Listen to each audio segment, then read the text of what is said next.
Yeah, yeah. Last of Us trends on Twitter every other week, so Same as Bloodborne. Bloodborne has been trending. Oh, and the other day,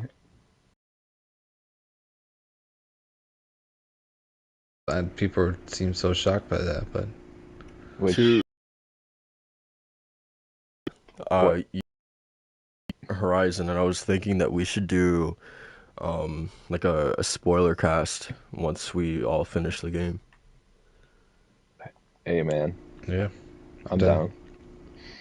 I'm gonna be playing like as soon as it comes out that Friday. I'm gonna be playing hardcore. So this is probably a little bit of shame right here, but I actually went to GameStop yesterday and I pre-ordered Dying Light 2 and I pre-ordered Horizon the Steelbook edition. They like my reasoning for Horizon specifically because I imagined that they would have like the big ass collector's edition, the Regalia edition, and all that. And they did, but then when I was there, I asked the guy like, "Is it? Can you tell me if they for those like big ass editions do they have like they don't have like the physical disc inside the actual case with those?" And he checked. He was like, "Yeah, they just give you like a digital code or whatever." So I was like, "Fuck that." Just give me the Steelbook edition, whatever it's called, and yeah, that's what I got. No shame there. Yeah, No, I've had. because I usually don't pre-order anything. Especially like even though like and we'll talk about Dying Light too, but like even though I'm Hmm. so excited about it, I'm still like a little nervous Worried. about how that game is gonna come out. So like, Hmm. but like I already put my money on it, you know. So like that's why I don't pre-order shit. But Hmm. Gotcha. I yeah, feel that. I Yeah. feel that. I'm kind of surprised though because I feel like you would have said something like that for Dying Light 2 rather have than said Horizon. No, that you would have said that for Dying Light 2 rather than Horizon. what pre-ordering it? Yeah, yeah. Considering like because Dying Light 2 didn't really come out with like really like recent footage of console gameplay. They actually Yeah. did. They showed a gameplay trailer. Yeah, That little like snippet. Hmm. no. And Like Hey. there's like an official gameplay trailer that came out like 2 days ago or something like that. It was like 3 minutes Yeah. long. It's how did I a miss that? I it's watched a the Yeah. yeah, it's a banger of a fucking trailer, man. It's really good. Oh hell yeah! I just How saw, So did I dude. miss that? I was like watching the recap and did I just totally like blank out on that? No, they released it. I saw it through IGN. IGN. I saw it yeah, first when IGN it showed has it. like Oh, over like goddamn 500,000 views, man. Like that game is gonna do Yeah. numbers. It will. It will. I'll check it out then. What the fuck? I'll check it out then. Yeah, Yeah, man. I'm pretty excited for that game. me too, man. Pretty excited for that game. I really enjoyed it. I I don't know can't you wait to hear so. you guys talk about it. I don't you so, but I really enjoyed the first one. I don't know if you played it. Oh yeah, man. I played it You on played it on a stream. yeah a bunch of times. Oh, but you had like enjoyed it, right? Oh yeah. Well, we'll Oh, talk about gotcha. it because yeah, it's on my most anticipated. Oh, tight, tight, tight, tight. And Mantra, I heard you say you guys talk about it. You talk about it too. You're gonna buy it. You're gonna get it. This man is talking I about. don't got the time, bro. I don't got the They got time. hey man, 500 hours. Come on. Yeah, we were just talking about prioritizing games, beating games we just bought. I can't just go and buy another one, no matter how bad I want to play it, man. Yeah, for Gotta now. be responsible. I mean, I don't know. It depends on you. If you want to be Macho, we are responsible. live, by the way. All right, let me go tweet it out. Well, would you actually mind doing the sound check for me while I Yeah, get those together? yeah, Yeah, cool. sir. Let me get this podcast over here. Man, Okay. what else? Um, All right. Dance, monkey, dance. uh, hello, my name is Jay. Do you need anything else? No, it's actually sounding good. All Keep right. talking a little bit. Talk about what were you playing today, Jay? Nothing.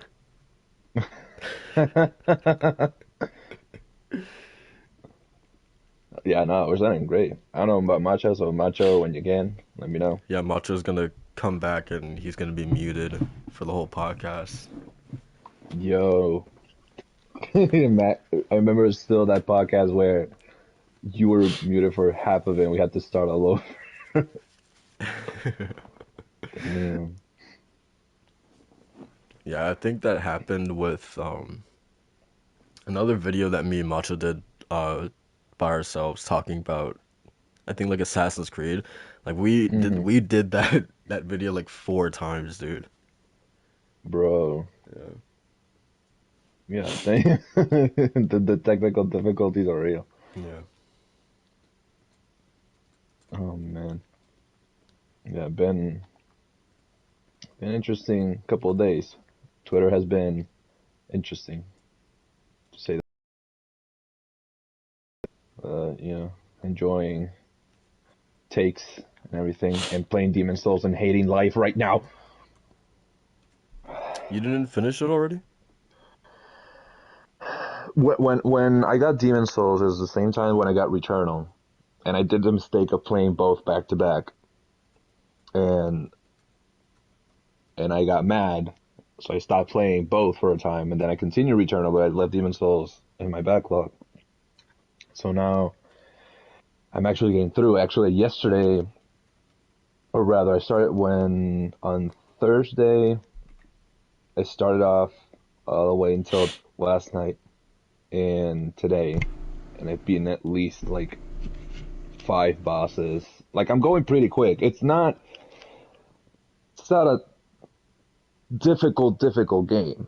It's just not knowing the layout of the map is what's getting me, because then, just learning where the enemies are, the ambushes and all that. But it's not. Alright, we should be good. It's a really difficult game. Talk much. I am talking. This is Macho, the king of Kingdom Hearts and the Final Fantasy fanatic.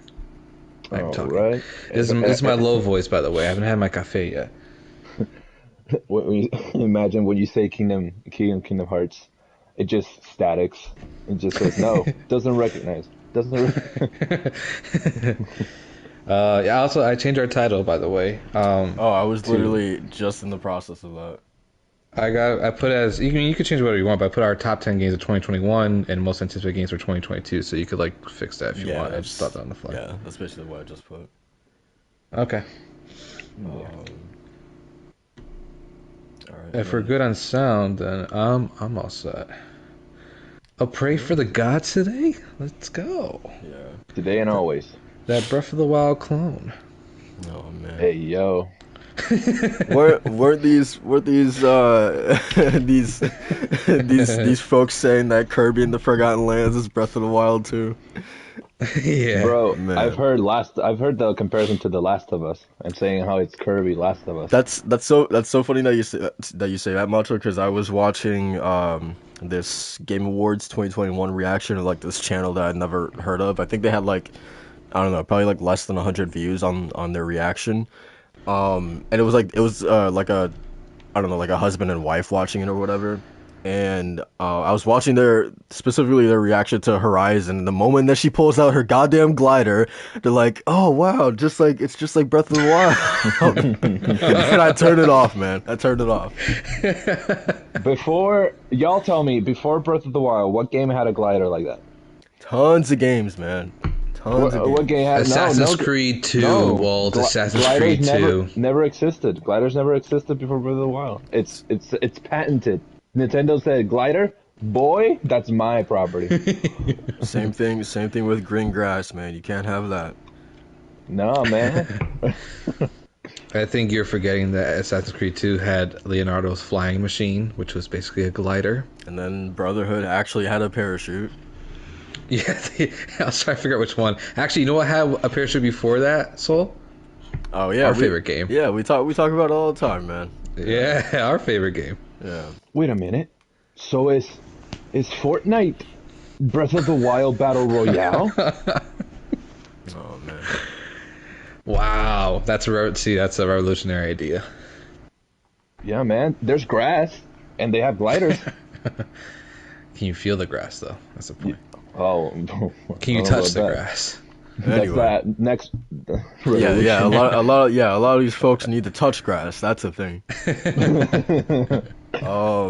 Guys, welcome back to the 44th episode of the DualShock Sense Podcast. I am your host, Soul, connoisseur of anime waifus, joined. Got Macho. How you doing, man? What's going on, everybody? It's the King of Kingdom Hearts and the Final Fantasy fanatic. I got my cafe.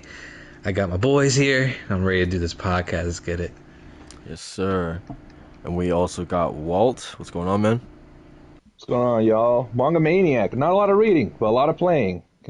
Can't wait to talk about our most anticipated and our best from last year. We got a lot to talk about. Matter of fact, usually when we have more news, we talk less. But when we had games, we talk forever. So we're probably gonna cut it a little bit because last week we went overboard with our longest episode yet. But we had a lot of fun, and that's what's important with this podcast. Hell yeah. Yes, sir. Yes, sir. So yeah, as Walt sort of teased, this is gonna be a fun episode, man. We're gonna kind of talk about our most anticipated games of 2022. Our personal ones. We don't have to compile it into a list or anything like that. This is just us giving out our personal games that we are looking forward to the most in the coming year. And then we're also going to do the same for our personal game of the years for 2021. I'm curious, which should we do first? Because I don't know, I want your opinion, because my line of thinking is that we do game of the year first, and then kind of we leave 2021 behind, and then we look ahead and do 2022 after, our most anticipated after. But if you guys feel differently. No, I actually agree with that. It's a nice motif there. Okay. I agree. Cool. So yeah. Like I said, this is gonna be a fun podcast. So let's start things off by talking about the games that we've been playing this week. I guess I'll go first because it really hasn't been much on my part. Still just kind of I don't even want to say chipping away at Dragon Age Inquisition. It's just it's purely just when I'm bored, I just turn it on and just run around for a bit. Man, this game is I don't know. It's just the complete opposite of Mass Effect for me, where I find myself in Mass Effect every time when characters are just having a conversation between each other, I stop to listen. Almost the same thing with Guardians. I do the exact same thing, but with Dragon Age, I am so checked out, and I do not care at all about the banter between characters when we're walking to places or whatever. It's just I don't care about any of these people, man. It's so weird. It's so weird. It's kind of the opposite how I would feel for something like The Witcher with the comes to Dragon Age. Oh man, it's less interesting, Western fantasy. Yeah. I mean that's totally how I feel. And another thing is just man, this game is a fucking grind. It takes so long to level up. Yeah. All the XP that you get in this game is plus 12 XP, plus 20 XP. And this is you need over where I'm at right now. It's I need over 4,000 to level up. Leveling. Yeah, that's how it feels, man. And yeah, it's just I don't know, man. It's the complete opposite of how I feel about Mass Effect. It's really strange because it's made by the same developer, man. It's insane. Even with something similar to Skyrim and Fallout. I both enjoy both of those relatively the same, but with Mass Effect and Dragon Age, it's just so lopsided towards one side versus the other. It's really strange, man. I would wonder if I would feel the same about Cyberpunk and The Witcher. But yeah, I don't know, man. But yeah, that's pretty much really all I've been playing. Just waiting for Dying Light 2 to come out, and then I'll be talking about that for forever. But yeah, man, that's pretty much it for me. What about you guys? I'll go in a little bit. This week, while I haven't played many games, same as you, so trying to focus in at the very least, but not playing a lot, but playing only one a week or two and chip in chip away at my backlog. I finally rolled credits on Kana, and I was telling Macho before the podcast that He got some smoke for you, Jay. Oh man. listen, you talk about how you had a lot of trouble with that last boss. Now, Oh, come on, man. Come on. Say your exact words. Say your exact words. Well, don't be. Here we go. Here we go. Fucking gamer TM wall over here, man. Ultimate gamer. Fucking MLG wall over here.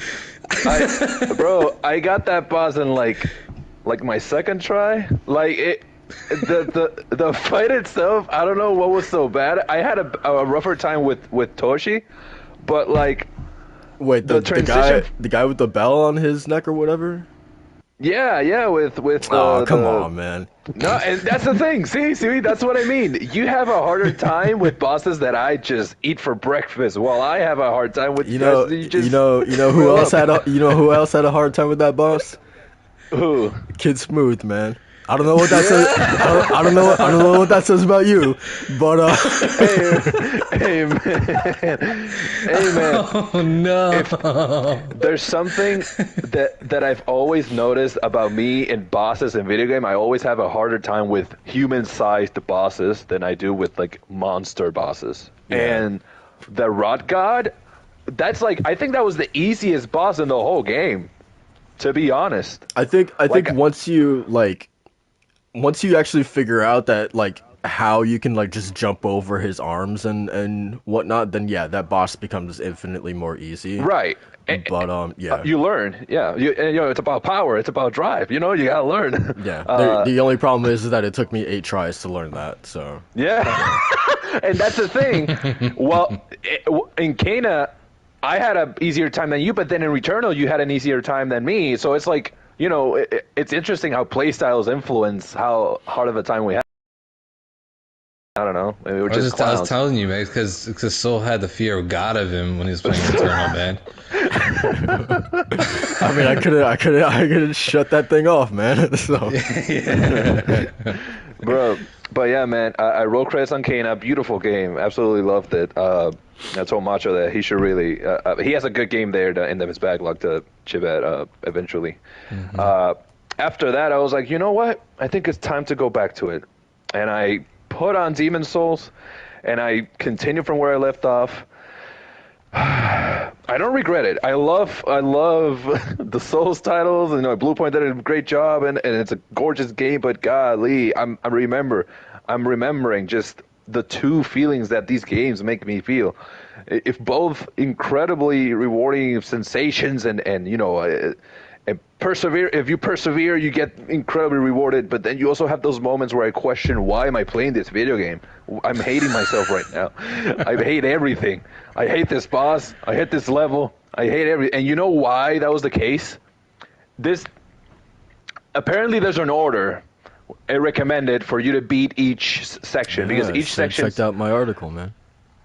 No, here's the thing. I had logged it on my phone at all times because I was about to look up, depending on the level I was and the guides that I needed, to look up your article. But in my mind, I was like, man, the last level I left at was at Upper Latria. And I'm like, oh man, I bet this is like one of the easier sections because it's like right after the idol. Yeah, psych, I'm a clown. I went against the Man-Eater like 5 bosses too early. Mm-hmm. Yeah. Bro, oh my God. when I fought this thing, I was like, okay, he's a bit beefy, but I'm good. I fought worse. I've chipped away at other bosses before. A second one jumps in. I love how his voice sounds scared, man. Bro, there's 2 Man-Eaters. A second one jumps in. I was like, what the hell is going on? And I get, boom, bopped off. Okay, no, maybe I just need to look where the second one's coming from. Nah, they both keep charging at me because they're like, oh, there's a noob. Let's just charge at him. He doesn't know what to do. Boom, boom, boom. Screw that. I said, give me that article. And then, oh, okay, I'm a dumbass. That's like in 5 bosses too early. So I went through. And I beat the Rotten Thing. I beat the Adjudicator. I am on my way to the Storm King. I beat the Flame Lurker. Flame Lurker I got in one try, but that was one of the most intense fights I ever had in that game, and I loved it. I loved everything about it. I beat the Dragon God.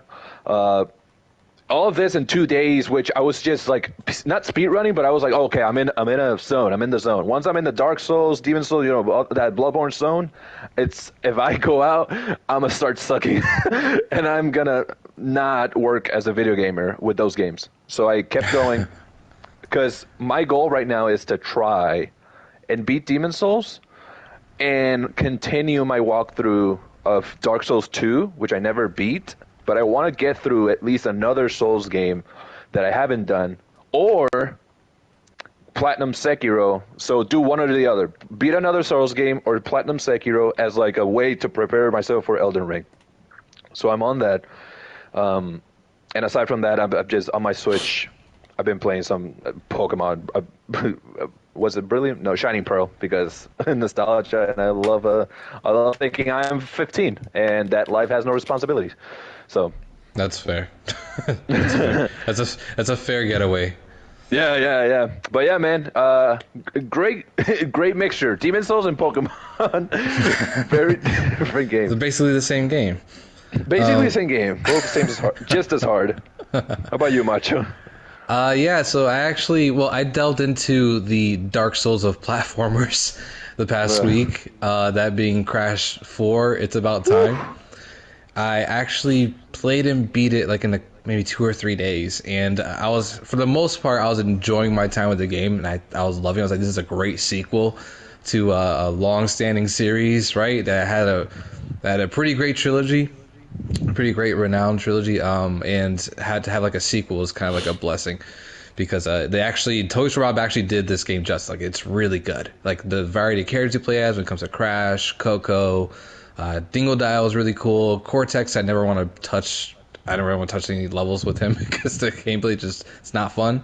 But man, once you get to like the last 3 levels, which are in the last like dimension, it shows that you actually have to be good at these games, and I really doubt that any of the people that reviewed it really finished the game, because they're actually really hard, man. They're actually really tough. Because the thing about with Crash 4 is that the gimmick of it is that you have these tiki masks that bend different realities. So one slows down time, the other shifts gravity. The other lets you spin indefinitely, so you could get like longer and farther jumps. Oh wow, so, the Infinity masks. Yeah, Thanos had them. Pretty much, yeah, the Infinity Tiki masks of Crash Bandicoot. But so the entire time, like you're going through these levels in the game, they pepper these like abilities throughout the levels, and the levels themselves are pretty long and actually really creative, so they're fun to play. But sometime I was wondering, when are they actually going to blend some of these like reality bending powers? And they decided to do it in the last like 2 to 3 levels of the game, and of course in like the most intricate, and you had to do this perfectly kind of way, to the point where I was just like, this is insane, dude. Like I died, no kidding, there's like an actual death timer in the game if you don't go like the regular like lives per crash or whatever. I died 120 times in that one level. Jesus. Yeah, dude, like no joke, it was legitimately hard, and I was even like, I don't give myself credit for these platforms. I always say that I suck at them, and I'm always gonna have a hard time. But this is the one where I was like, man, this is the reason why. this games like Crash is the reason why I have no self-esteem when it comes to these platforming games. But I did beat it, and I closed credits, and then that was that. So probably won't be going back to it, because I'm not really like a completionist kind of person when it comes to these platformer games. But great game overall. But yeah, those last few levels, man, were nightmare inducing for sure. Oh man. And I'm looking forward to it, because I have it on my backlog. I have Crash 4. But yeah, it's worth playing. It's absolutely worth playing. And but yeah, it's overall it was pretty good. And then the other game I just started like peppering my into the week, played a little more this morning, was 13 Sentinels Aegis Rim. Yes, sir. I only got maybe 2 to 3 hours into it. Not much really to say other than that it's like a graphic novel, but a little bit more than a graphic novel. Like you do a lot more movement. You actually interact with your environment a little bit more, and it's a mix of that and top-down strategy involving like what are they called? Kaijus, right? Basically giant monsters and Like a battleship-esque grid. Yeah, perfect. Yeah, it's a perfect comparison actually. Mechas versus kaiju. Yeah, so it's a mix of that and all that intertwining with like this time travel story involving I'm guessing 13 characters. Yeah. considering the title. Yeah, I only ran to 5 at the moment, and that we're just doing the prologue. So, but overall, it's really good. It's a game made by Vanillaware, so you know it's gonna look amazing. And I'm using Japanese dubs, so no issues on the voice acting there. My guy. But that's about it, man. Nice. Yeah, sorry if I'm quiet. I'm hunting some deer right now. Important. Yeah. God, Skin for clothes and meat for food, right? exactly. No, man, this game's aiming is so fucking bad. Damn it, you got away. I need some food, man. Come back here. Hey, you know what Kratos said, man? Don't be sorry, be better. Oh man. Yeah, I just remembered the game that oh fuck, man. What the hell? Yeah. Yeah. Oh man. I guess Rim is that's a game I'm really like want to get to eventually at some point. I think you like this one more than Doki Doki Literature Club, considering the kind of game it is. Good, because I haven't gone back to it since. But yeah, man. So let's move into our game of the years, our personal picks for game of the year. Hell yeah. So yeah, so I have a list of 10. I don't know about you guys. I do, yeah. Walt? Yep. Okay, cool. So yeah, we could go like, you know, someone lists their number 10 and then Walt lists his number 10 and then Macho, you list your number 10 and then we go on like that. Kind of like what we did with our favorite PlayStation exclusives when we did that video. Okay.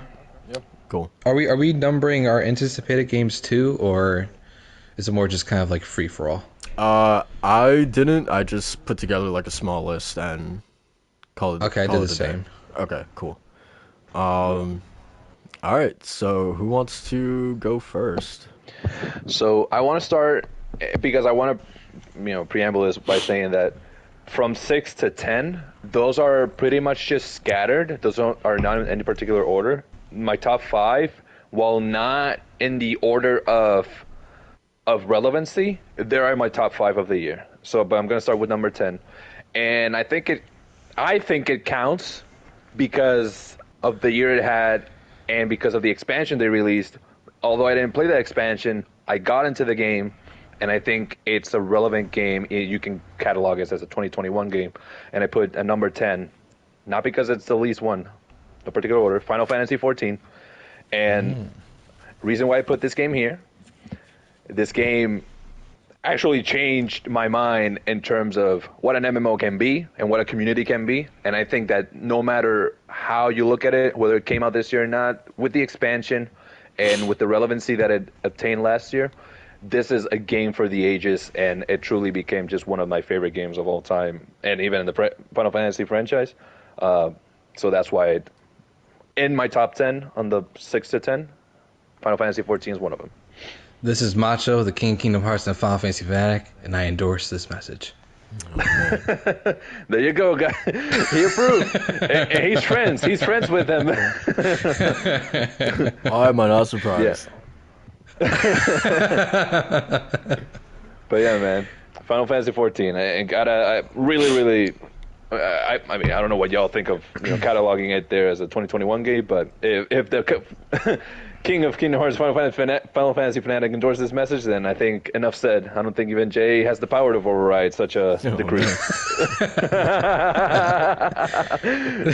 No, that's super cool, man. That's oddly surprising to me. I would honestly didn't expect you to even choose 14, because I don't know how often you do play, since we don't play with each other that much yet. But it is surprising, because but the thing is, like, your reaction to it is honestly what mine was when I first really got hardcore into it in 2019. Where like this is like breaking barriers for me when it comes to like the MMO genre and what it can be and what standards it does set for future games. At least what you hope it does.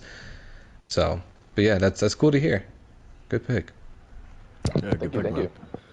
All right, yeah, I'll I'll go next. So my number 10 is a game that I wish I was more into, but what I played of it, I still enjoyed.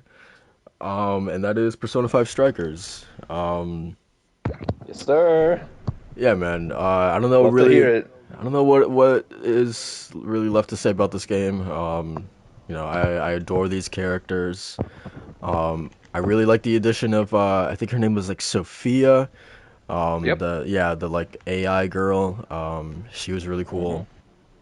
The combat, I don't know. I kind of go back and forth on, but I think what my biggest realization is like obviously like the style of P5 is still there, which is awesome. The music is still great.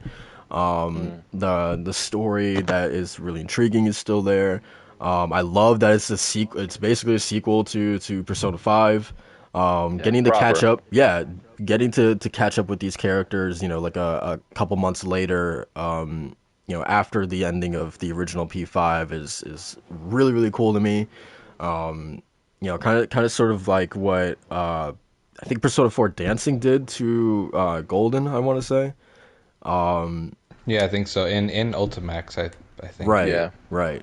So yeah, I really love that, but I think the biggest thing that prevented me from finishing is it's just the gameplay. Like it's just weird playing a Persona game and not having, the sort of like staple Persona gameplay in there. Like I I know BG disagrees, but I want to go to school, man. I want to hang out with people. I want to do all these things and bond with confidants, et cetera. And not being able to do that was, I don't know, it really dampened the experience for me.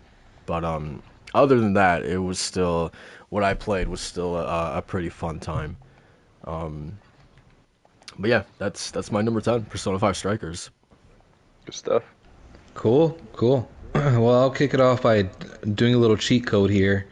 Number 11 is Ah, it's a here we small- go. Here we go. Burger it's King Final put Fantasy lettuce. VII Remake Intergrade. I just want to give this a quick shout out just because it was a very good PS5 port. It made a beautiful game look even better. And on top of that, the intermission DLC was straight up banger. So we already talked about Yuffie last week, so I won't get too much into it. But yeah, that was just like a quick number 11. But my true number 10 here is Metroid Dread. My boy.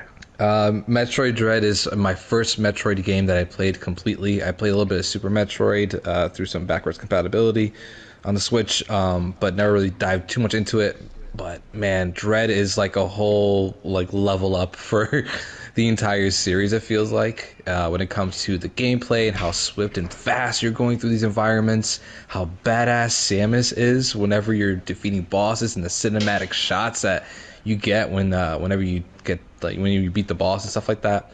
Man, it's a whole nother level that I wasn't expecting, and it was definitely an impulse buy and one of those things where I was like, yeah, I'm definitely keeping this game for a long term. I haven't replayed it since, but it's one of those things where I want to go back to it and just know more about the map, and really just get involved and really like basically expert these bosses that were pretty tough the first time. And especially the last boss was like, oh my god, kind of a pain in the ass, but still a lot of fun. So Metroid Dread gets number 10 for me. Nice. Very Good nice. pick. Very nice. All right. Well, as I mentioned, no particular order. Number 9. I put Kana. I expressed my love for this game at the beginning of this podcast. Beautiful game. Very much and I wouldn't say sleeper hit. It's more so of I'd call it the underdog when it first came titles, because not a lot of people talked about it as much as I thought they would. Maybe that was just my Twitter circle or / social media circle. But it's a beautiful game. Gets the acknowledgement it deserves, and I think that Macho, you're really going to enjoy it. And Jay very much agrees that it's a very good game. but not as hard as he mentions. But you know, it's really good. Man. It's really good. But yeah, man. You tell him. On my number 9, we got Kena Bridge of Spirits, Ember Labs, Fish Labs. So many labs, man. And why so many companies have labs on the end? It's funny. It's like a little experiment, man. We're the little guinea pigs that they test on. But yeah, man. Fantastic game. Who's next? Macho? Yeah, Macho. No, Walt's next. Not Walt. Bro. I'm sorry. Next. You just Soul's next. Me again? Wait a minute. Okay. Yeah. So my number 9 is Chivalry 2. This is a game I really wish I didn't stop playing, because when I was playing it, I was so into it and I loved every second of it. I'm usually not a multiplayer guy. I think this year, in terms of multiplayer games, I played Destruction All-Stars and Chivalry 2, and that's pretty much it. But this game absolutely hooked me. I love just like being that feeling of just like being like a just like a little small component of like a giant army, and like even though that is true, you're like one in like 20 people, you still have like you can still have like a lasting impact on the battlefield. I really enjoyed the maps. I really enjoyed the classes as well, and just like the game modes that you would do were really cool. And just how visceral the combat was, and also like how surprisingly deep the combat was as well. Like it's not like you're just like, just, I don't know, like pressing the triggers to slash or whatever. Like you have specific directions that you slash, you have blocks, you have parries, counters, you kind of like bashing attacks. Like it's surprisingly deep, kicks as well. And it's almost like one-on-one battles are really just like you're sizing up your opponent, seeing exactly how they're gonna move. Like, are they gonna thrust? Are they gonna do like an overhead slash? You really have to kind of like watch your opponent as you're fighting them, because you can't just like simply just like just slam the trigger and hope for the best. Like you actually have to study your opponents and watch how they move, and you have to react accordingly. And yeah, it's just a really, combat wise, it's just a really smart and fun game, and I want to get back to it eventually. I don't know when that'll happen, but yeah, I really enjoyed my time with Chivalry 2, and yeah, it gets my number 9. That sounds like a fighting game. Yeah, pretty much, man. Yeah, it that's a really good analogy. It basically is. Just like a first-person medieval fighting game almost. Super cool. Yeah. Very nice. All right, cool. Let me just bring up my list here. It just disappeared on me for some reason. Number 9 for me is Scarlet Nexus. I talked about this game pretty much in length a couple months ago, just like how much it surprised me, really. Bandai Namco has been having like a pretty stellar year when it comes to their games. I think we all kind of looked at Scarlet Nexus with kind of just weird eyes when we saw the enemy designs of the flowers and with legs and stuff like that at the beginning of the year. But surprisingly, the gameplay is so sound, and the character interactions are very Persona-like, where you go out and do your missions and you go engage in the combat. It's super fun once you actually build out your team and the powers. But once you go back to the base, it's like a whole like chapter within itself where you get to hang out with your squad basically, and it's different interactions for both Kasane and Yuito, the main characters of the game. This one again really surprised me of like how well like executed all the combat was, and the level design was pretty good, and just the interaction with the characters, which is a ton of fun too. The only gripe I'll say that I've had for the game was the story gets really messy in like the later half, like to the point where they're blending in like 4 or 5 different themes, and it's not very done well, and it's really confusing. I played Kasane first and then Yuito, which is kind of like the backwards recommendation from what I'm seeing for people, but I feel like for a game like of this flexibility with its systems, it should have allowed for better storytelling in each one, while having little nuggets to go to that want to make you want to go to the next one, which it did, but a lot of that was kind of overcrowded by a lot of like the really big themes they were pushing like the later half of that game's story. But regardless, it's still a lot of fun. I can't wait to actually get into the second DLC they have, which is like you get more bonding, what's what they call it, more bonding episodes with the characters, and I think more missions you can do. So it even had like post launch support, which is good for people that are just getting into it now and catching it on sale. Now you have like a whole bunch of content for you that not only makes the game a little easier to play and gives you more rewards, but you also just get a really good 30 to 40 hour action RPG. Nice. Mm-hmm. Yeah. Hearing you talk about that game throughout the year, yeah, I definitely knew that was definitely going to be on your list for sure. Mm-hmm. So happy that game is on Game Pass. Truly gives a lot of people a chance to try out on the greatness because it sounds fantastic. Can't wait to delve into it because I know it's one of those games that where I see myself starting and not letting go until I finish because I see myself just losing myself in it. Which goes to my number 8, Chorus, which is interesting because this game I played until recently. I didn't play until recently, and I gotta say this is one of the most very unexpectedly great video games that I've played in a while. I've never played a space combat video game like this one, and it seems like I chose a perfect one. It has a solid narrative. It has solid voice acting and characters. A rather intricate world building. It's a sci-fi. Usually sci-fi, when there's world building and whatnot, you just hear a lot of nonsense and just hope for the best. Just hear a lot of jargon, a lot of technological, just nanotechnology, aliens, this. But it reminds me a little bit of how Dead Space had this idea of fanatics and how they mixed science and religion, and I like the approach that the narrative is taking in terms of that, and how your character comes from being affiliated to this organization, religious, zealots and whatnot, and you're actually trying to rectify a mistake that you were a part of. So it's a nice redemption story where, in and of itself, it's very interestingly put because you have these moments of inner monologue rather, where let's say you're talking with an NPC and you're telling this person, oh, you shouldn't go in there, you're gonna get hurt, and then you hear her whisper to herself, because I've been there and they betrayed me, and you'll have this back and forth with the character where she'll have her dialogue, she'll have her story moment and whatnot, but then she'll in her mind start talking, like doubting herself. And you'll hear her in her monologue, which is fantastic.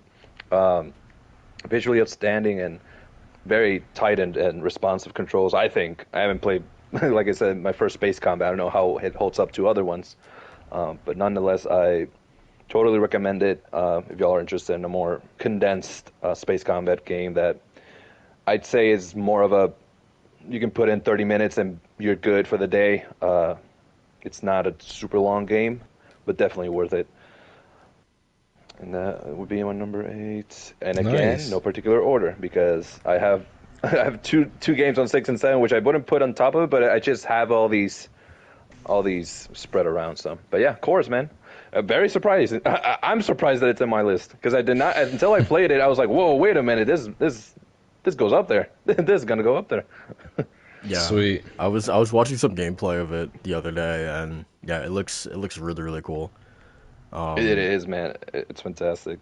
Yeah, isn't that the game that like Austin Wintory and Troy Baker and like I think like a few other people were doing? I might be wrong on that, but I feel like they had a game called Chorus that they were working on together. But I'm not too sure. All I know, this is a Fish Labs game, and actually published by Deep Silver, which usually I don't. When I see Deep Silver affiliated with any game, I'm just like, oh, it was whatever. But this one was surprising. I don't know if Austin and Troy had worked on this one specifically. I mean, I wouldn't be surprised. I mean, that the game has quality to it in all aspects in terms of voice acting and direction and also in music.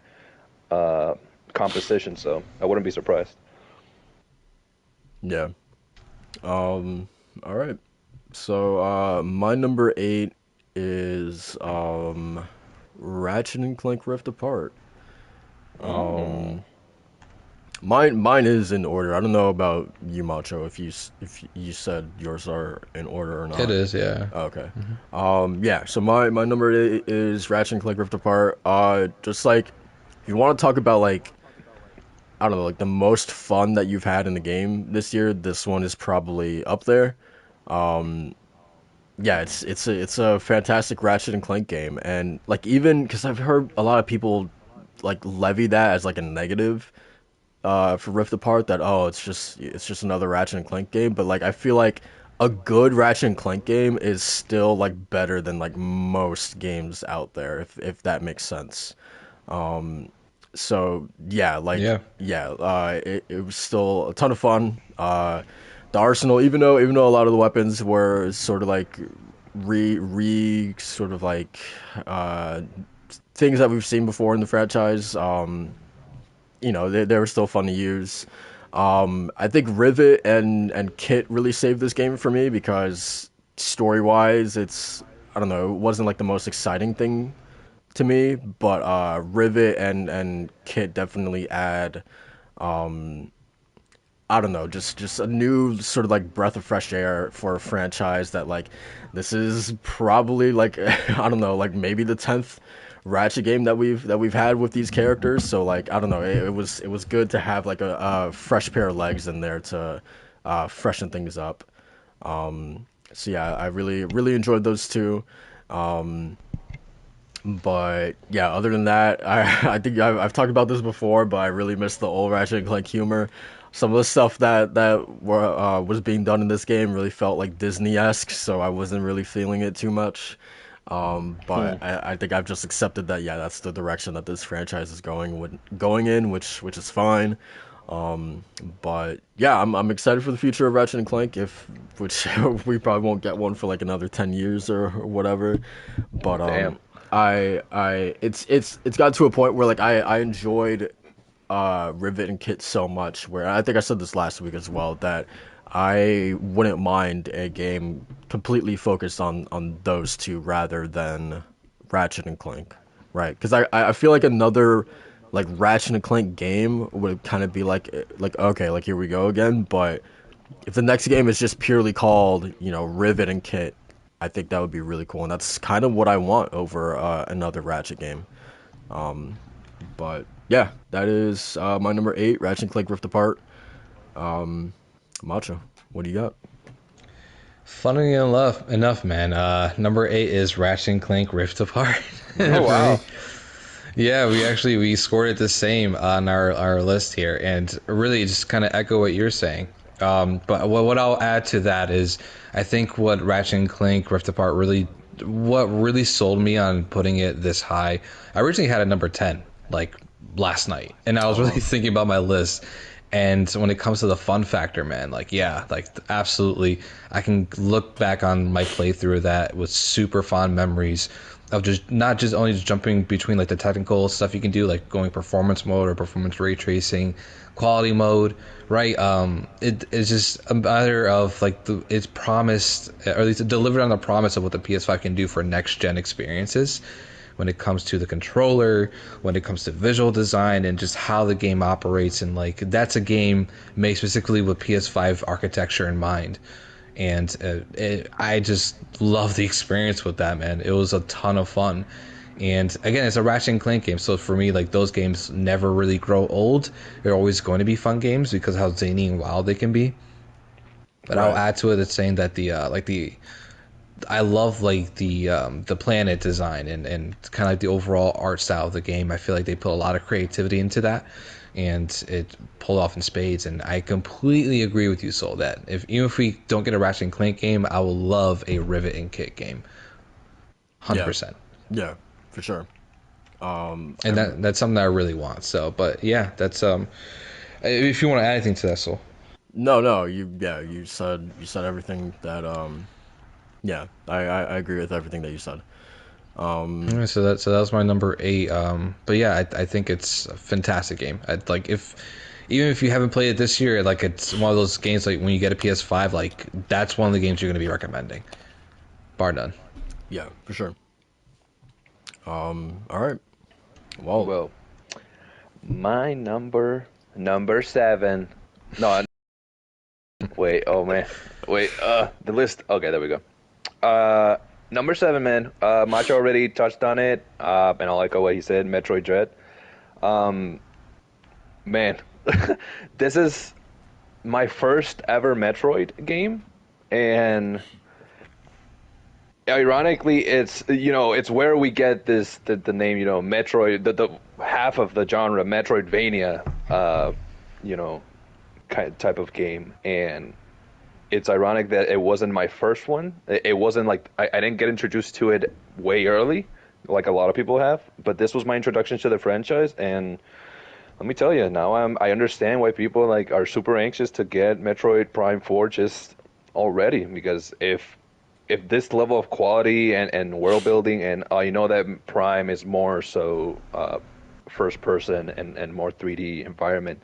But Samus, man, dude, I didn't think that a silent protagonist could be this enticing and this interesting and as badass and as like actually like cool-headed at the same time as Samus was in this very interesting take of Metroid, because I know the Metroid is usually more focused on, just on the platforming and action and resource gathering, or rather material gathering or equipments and whatnot.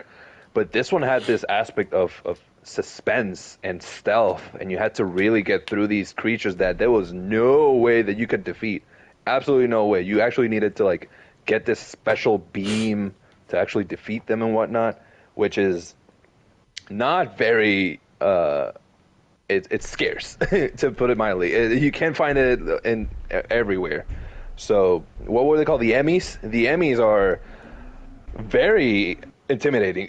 Very intimidating. And whenever you enter, before you enter an area, you actually see the door. It's like an AI, like it's alive, like a very sci-fi-esque looking entrance. And you know that once you enter through there, you're gonna hear the beepings of this Emmy, and the whole screen just becomes like film grain, like you enter like a little pocket dimension on this level. And right now your objective is to get through it and not die, because these things, once they get you, the level of the margin of error for you to be able to parry them is so small. I rarely ever get it, but when you do, it's so rewarding, and you actually get a second chance of escaping this thing. So it really it kept me on my toes. Surprisingly, I didn't expect the Metroidvania to keep me on my toes like that. Usually, it's more so just like Hollow Knight type of thing, or Bloodstain, where I'm just like you have to be quick. But on this one, you actually have to take your time. So Metroid Dread, man, fantastic game, really really good. I can't wait to keep playing more of it, because with Metroidvanias, I try to play to the fullest. Hollow Knight I didn't, because I loved myself and I didn't hate myself enough to where I wanted to fight every single boss one after the other, because I know there's this, I think it's a pantheon of bosses where you have to fight each boss one after the other in like a harder difficulty. And the completion I haven't done that. It's ridiculous.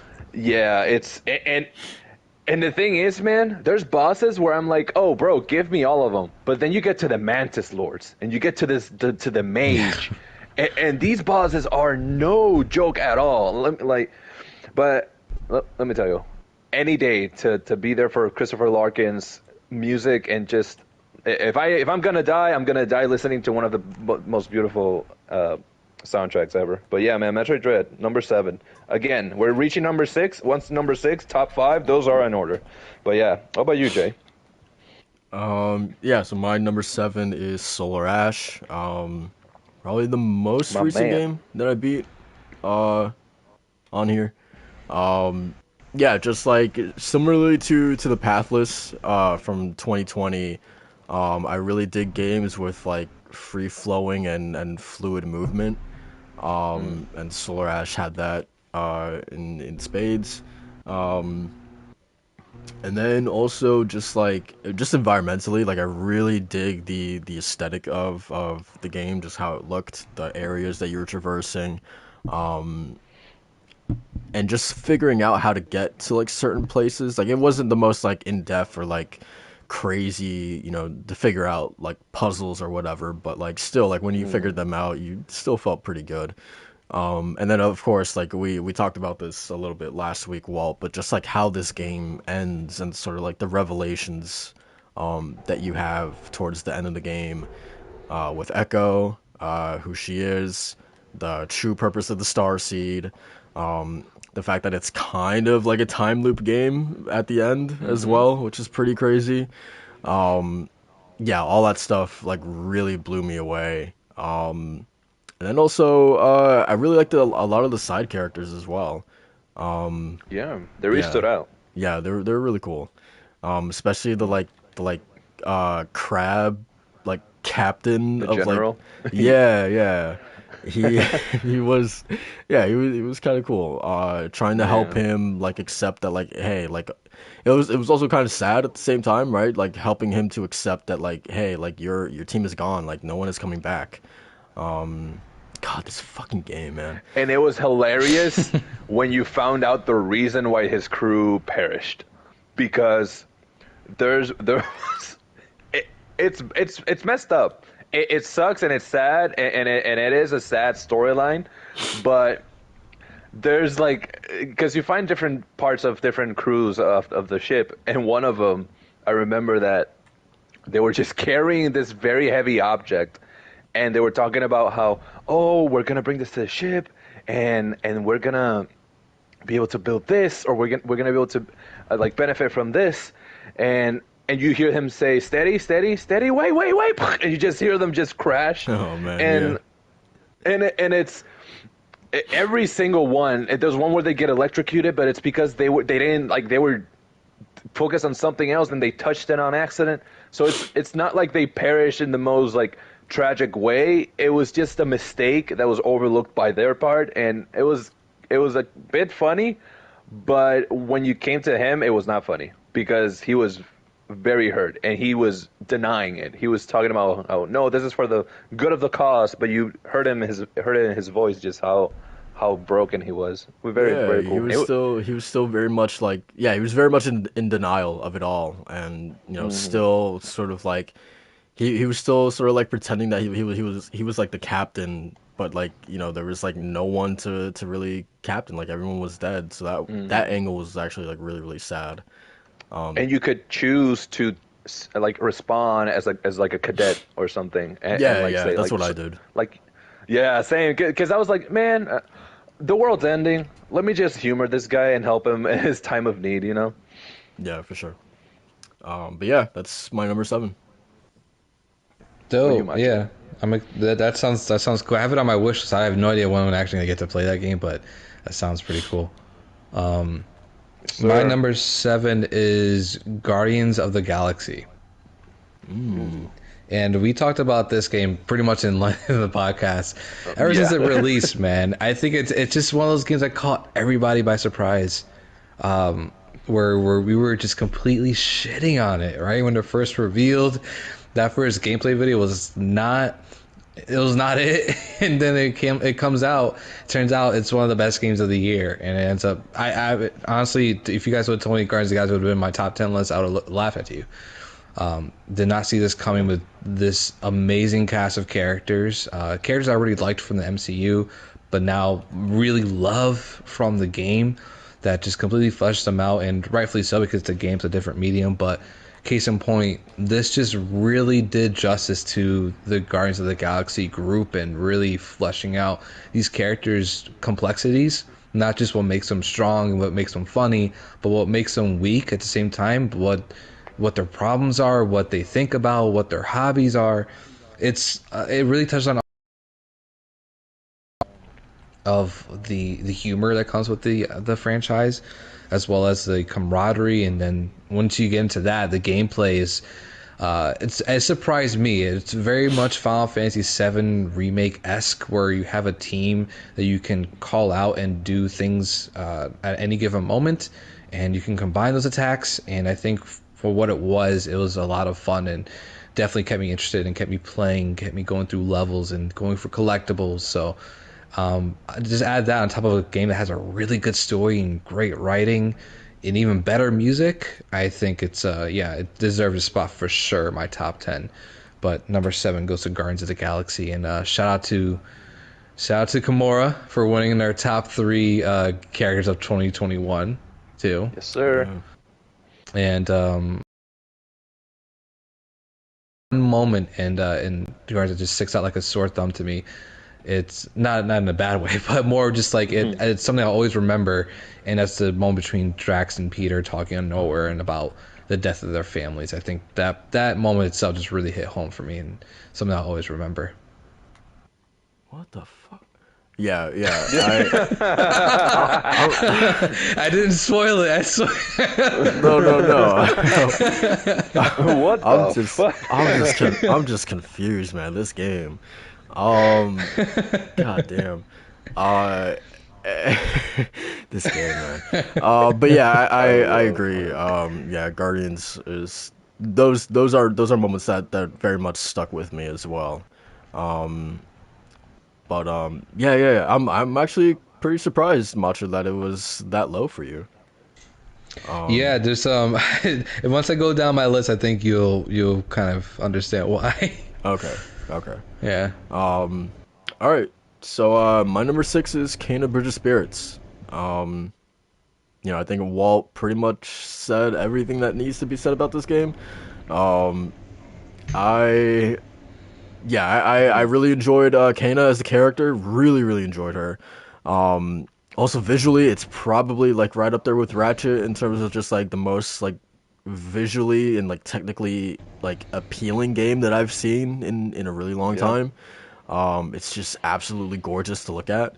And then as well as the story, like we've talked about this before, but I really like the concept of, being a spirit guide and someone who is tasked with helping, spirits who are still clinging on to something that is sort of like keeping them here in the material world and trying to help them to move on is a concept that I've really enjoyed.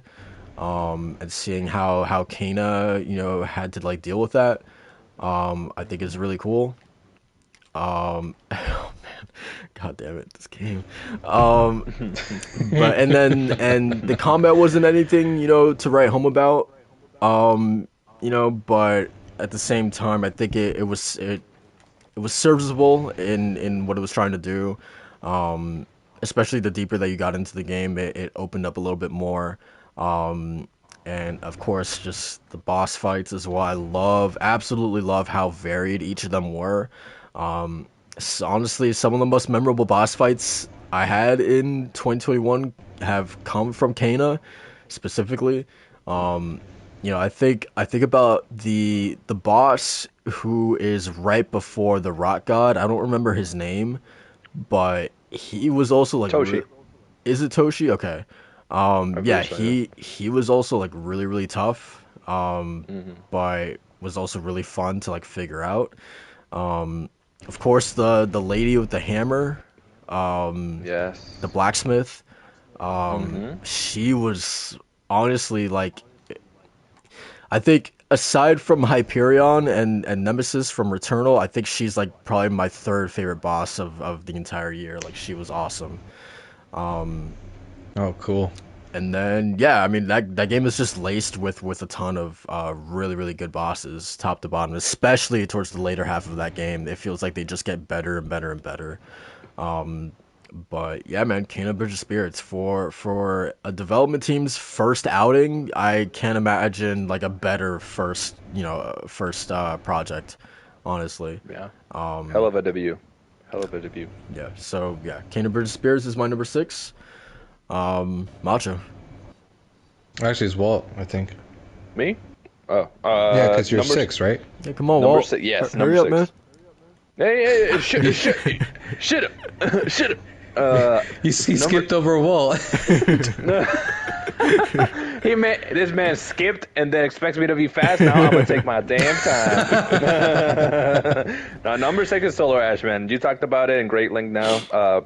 You sang his praises, and we've talked about it in the previous podcast or 2 podcasts ago.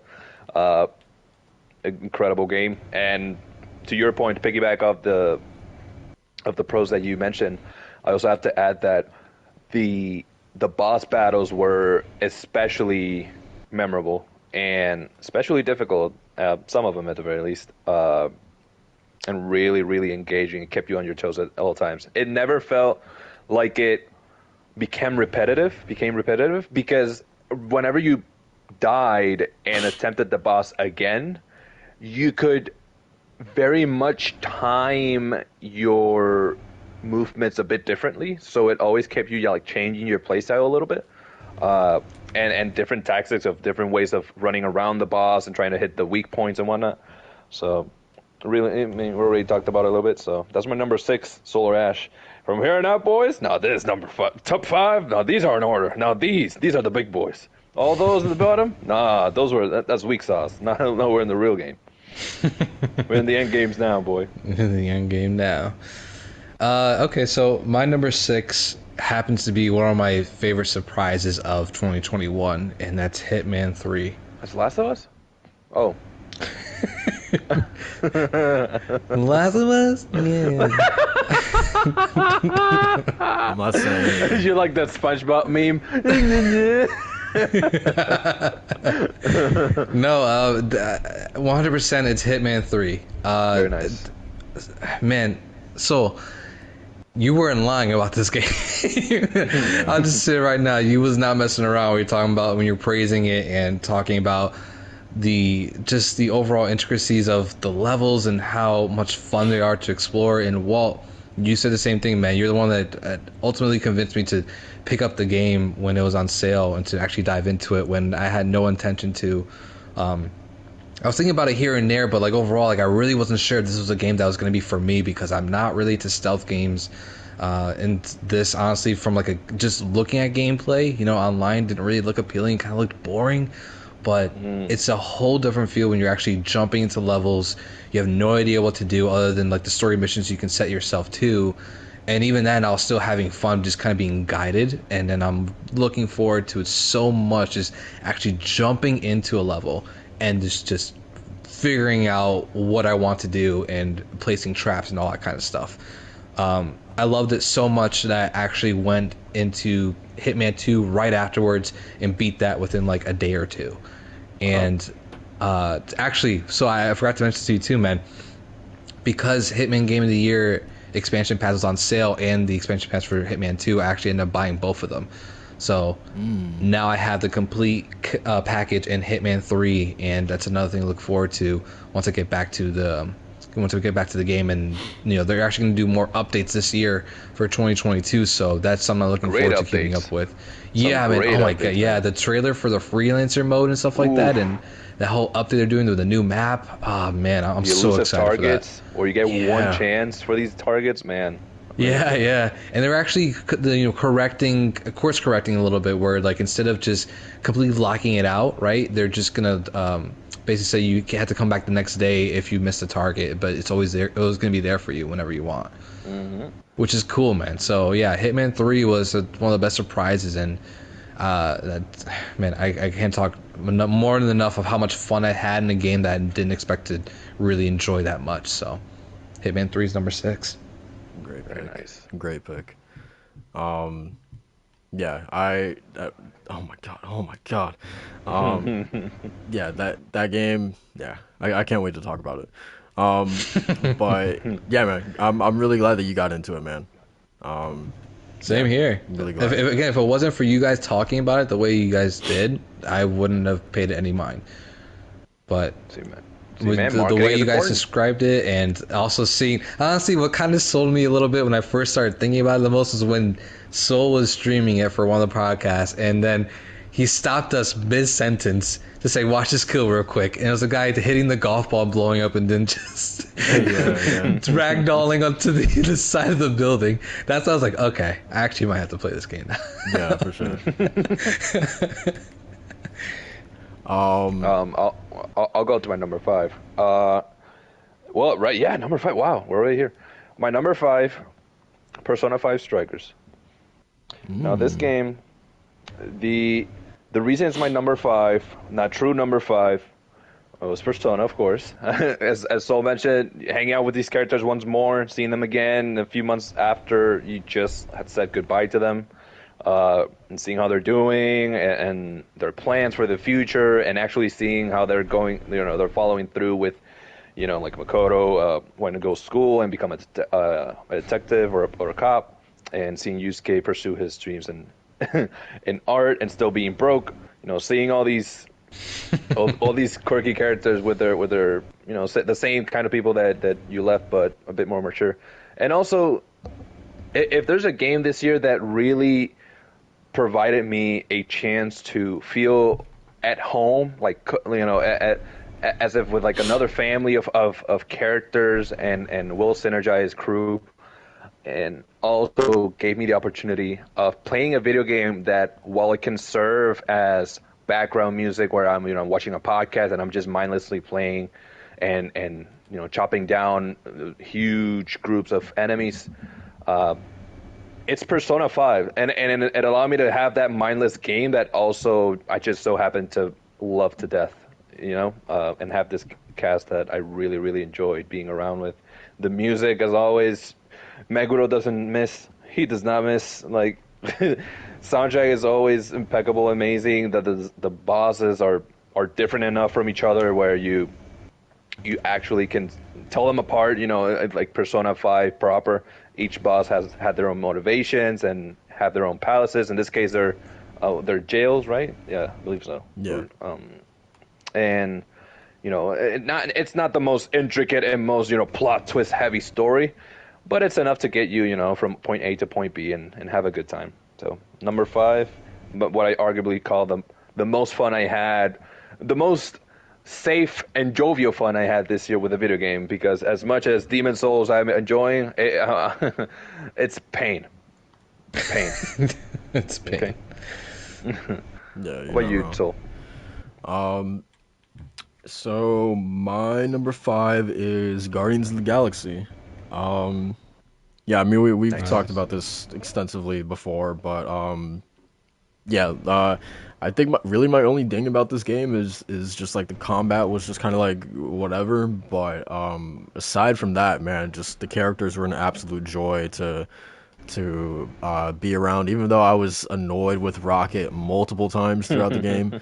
I do remember you saying that. Yeah. Poor Rocket. But yeah, it was, I go back again to like when I was first playing this game, and I was talking about on the podcast that I enjoyed these characters so much that I would, and it's rare for me to do this in games, that I would actually just like stop to listen to everyone talk to each other when we're walking to like the next mission objective or whatever.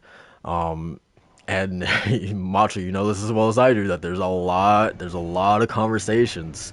So I would just be standing there for like minutes on end, just like listening to people talk to each other, which is crazy. Like as a mission is going on, so yeah, I adore these characters. The fact that I wanted to hear everything that these guys had to say, no matter how long the conversations might have been. They're really, really well written. And yeah, I really don't know what else is there to say about Guardians, man. It was a fantastic surprise that completely blindsided me. As you said, Macho, I wasn't expecting much from this game, especially the way that Square was showing it off. I had no reason to believe it was gonna be as good as it was, but it took me by surprise, and I ended up loving it. Great stuff, man. Love to see it. Yeah. So yeah, that's my number 5. Nice. All right, cool. My 5 breaks down into Resident Evil Village.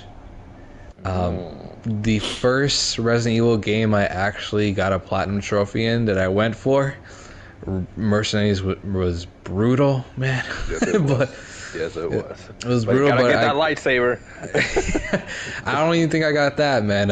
It's because Mercenaries was absolutely brutal, especially in the harder difficulties and the challenges that came with that. But regardless, the actual experience of Resident Evil, it was one of the games I had the most fun actually reviewing this year for lordsofgaming.net. And I gave it a pretty high score. I think I gave it like a 9 or something, or a 9.5. And that was really because it was like a carousel of horrors, and it wasn't mutually exclusive, a stealth action game. It wasn't just a survival horror game. It was all of this in one package, and somehow it made sense and it actually worked.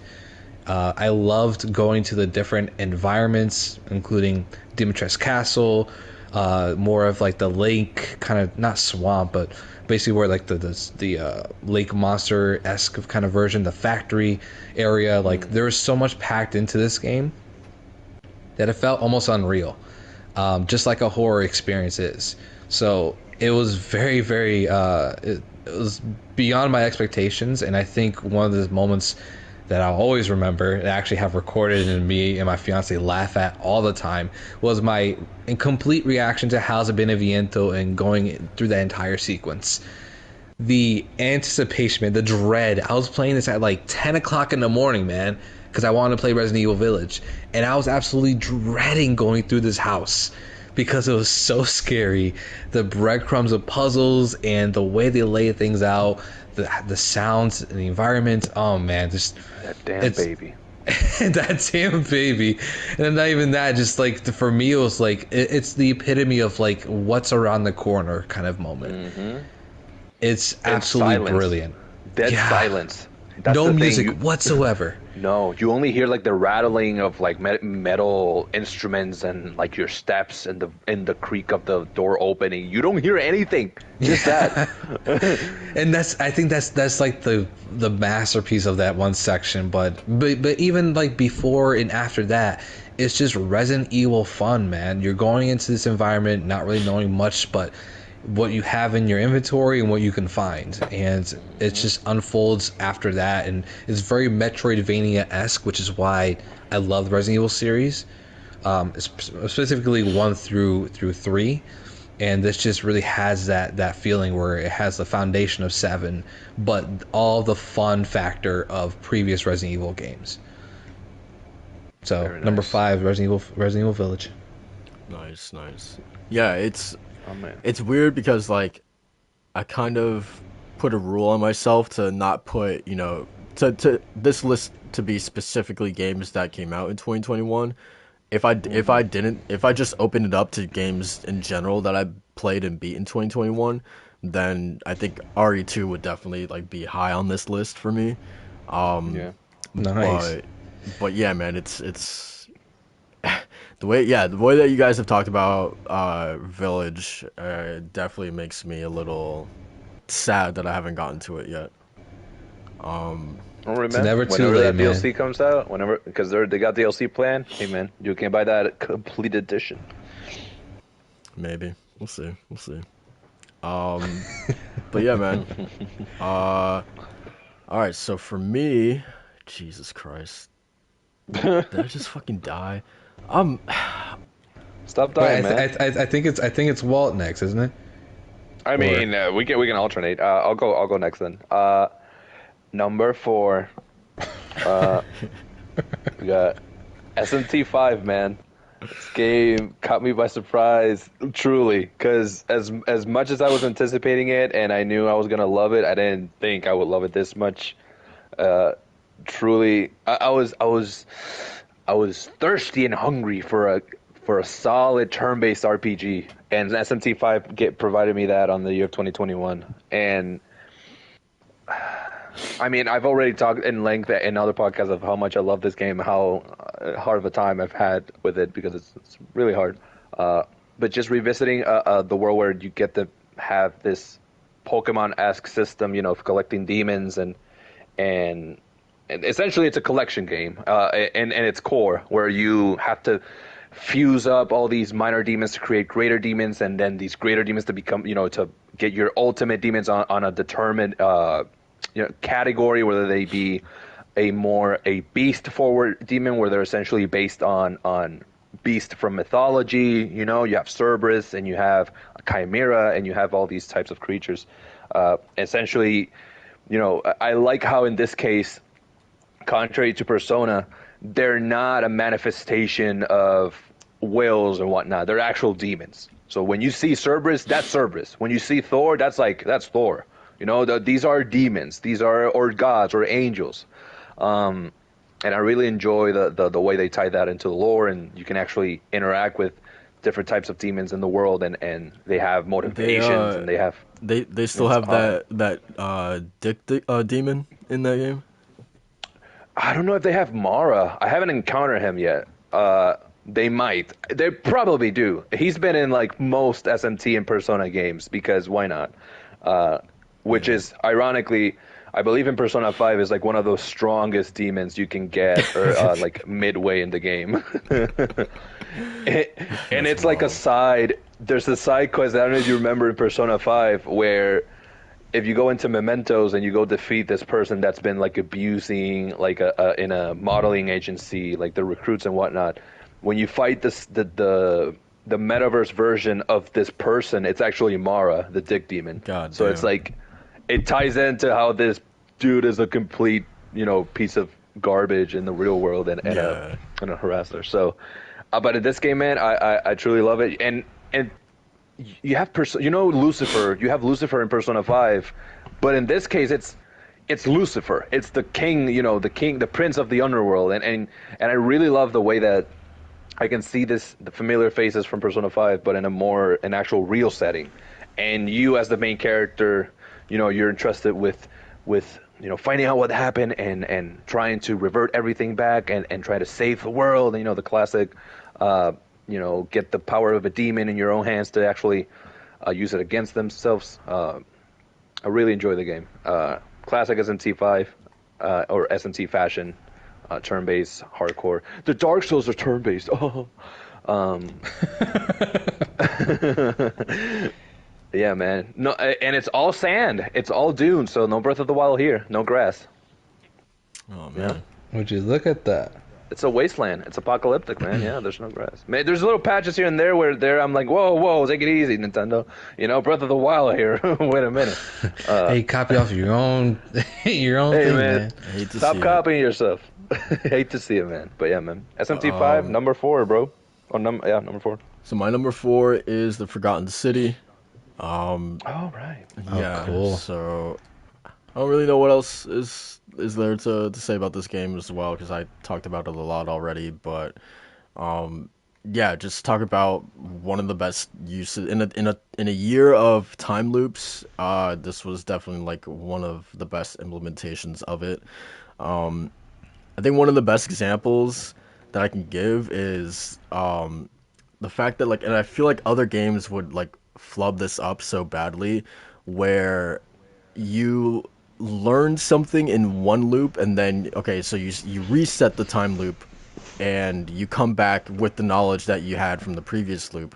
But what Forgotten City does that is really, really cool that I wish other games would do is that there's this one character that you always meet at the beginning of every loop, and you could basically be like, hey, I need you to go give this medicine to this specific character, or hey, I need you to go warn this character not to go inside of this building because she will die. You can talk to this one character to basically do all the things that you did in your previous loop, so you don't have to do them all over again with the next loop. I don't know if that made sense, but it basically saves you time, so you don't have to do at the start of every loop, making sure that you don't have to do everything that you already done before in previous loops.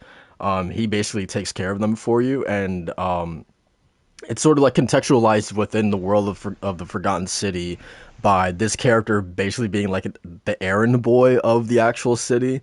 Everyone just kind of gives him I don't know, chores, so you kind of do that as well to him. So I really like how that's kind of like contextualized, and just in general, like I said, I wish other games would in the time loop genre would do this, because like, for instance, Deathloop would make you repeat certain things that you've already learned in previous or runs or time loops in general. So I thought that was a really really cool like little wrinkle to the formula that I really really appreciated. But yeah, just in general, the combat was whatever. But I really liked the sort of emphasis on the I think they're called like the Ceramites, and then the Egyptians and the Romans and the Greeks, and how this idea of civilizations building on top of each other, I thought was really really fascinating.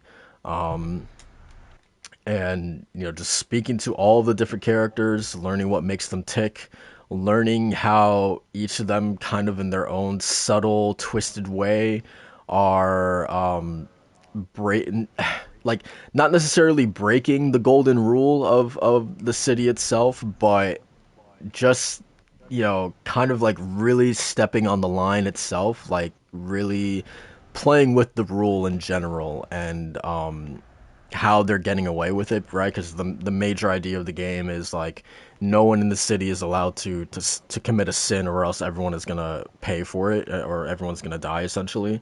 So there's people who like full well understand that rule so well that they are kind of like in their own way sinning, but not to such a degree that is breaking the rule, for instance. So there's still a ton of like shitty people in this city, but they aren't technically breaking the rule and they're getting away with it. So yeah, meeting all these people, talking to them, it's all really, really great stuff. The writing is impeccable. There's some really, really great characters, and yeah, I really enjoyed my time with the Forgotten City. It's yeah, definitely one of my favorites from this year. And that was your number 4, right? Yeah, number 4. That's I can't wait to play that game, man. I've been eyeing that game the past week. I was like, man, I kind of want to play that right now because it looks good, and everything that you said about it's really enticed me to actually give it a go sooner than later. But and it doesn't take that long. Goes. How long? Yeah, how long did it actually take you to beat?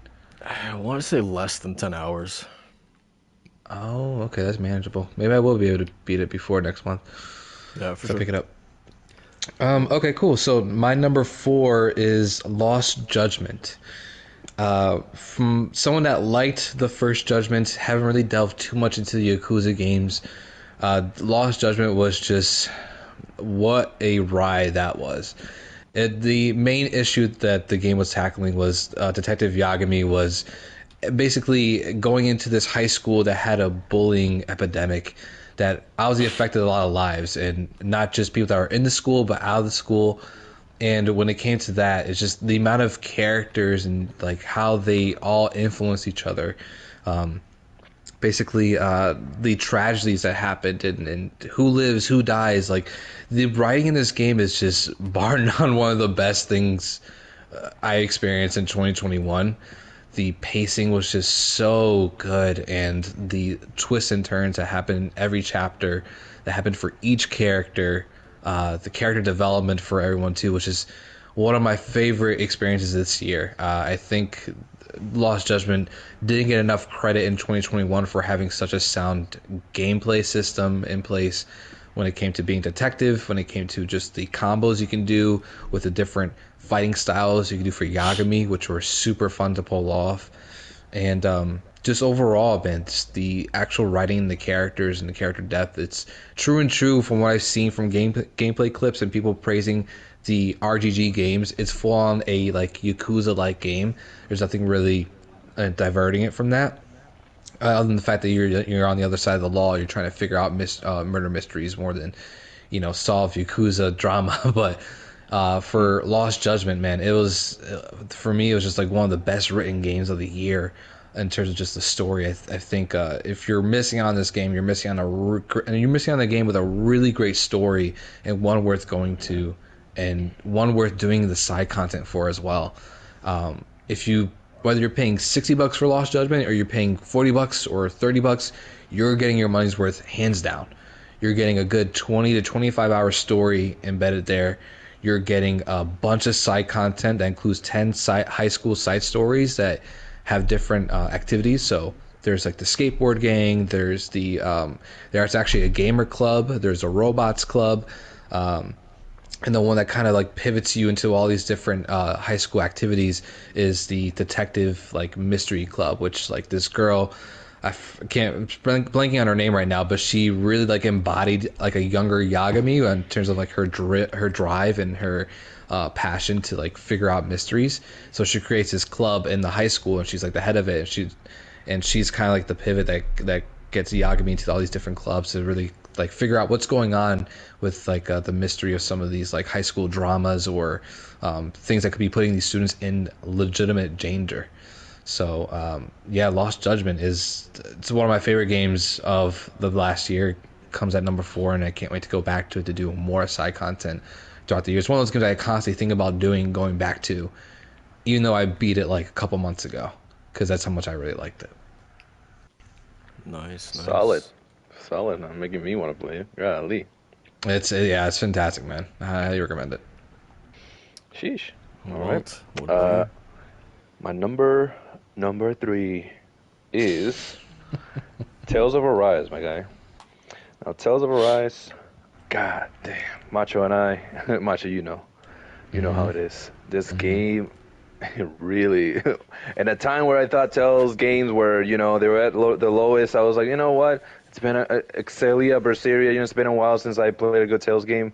Arise came by and said, hey, that ain't even the best yet, baby. Look at me. Look at this story, this combat, the visuals, the synergy, the personalities, the bonding, the absolute just upbringing of these characters. And oh my goodness, one of the best relationships I've seen all year between two characters, Shion and Alphen, and just oh my god, the way that they unravel the layers of these characters, and just how much. It's interesting how, although there's more to them, at the beginning you're just like, you're on the same train of not understanding, like, why are you acting this way? Like, what could have happened? You must have it all good, because look at how, the Empire, look how they're just so full of resources, and they have it so great.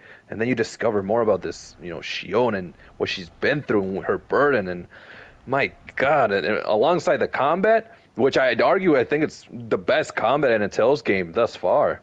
It's so fluid. So the movement, it feels so natural, it's so organic between each other, and the combos, the way that you can tackle each boss and each enemy encounter. You can actually customize the moveset to fit your playstyle, whether you're going just full-on ailments, paralysis and then beat down the enemy, or you want to just cause burns and just burn everyone to the ground and synergize with maybe Shion's bullets so that she does the finishing touch at the end with the explosion. And there's so much you can do with and you don't have just 2.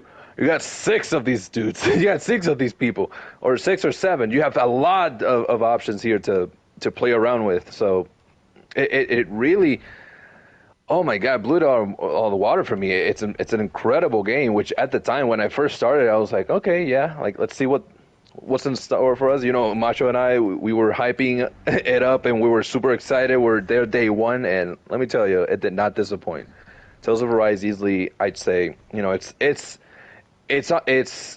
one ahead of SMT5, because as much as I love SMT5, Tales truly came together with the bonding of the characters. When you're able to bring a cast, like similar to Guardians, a cast of very opposite personalities and ways of thinking and motivations and goals, and how they all align for a common cause, and they, in the end, they come together. I love that kind of story. Oh, man.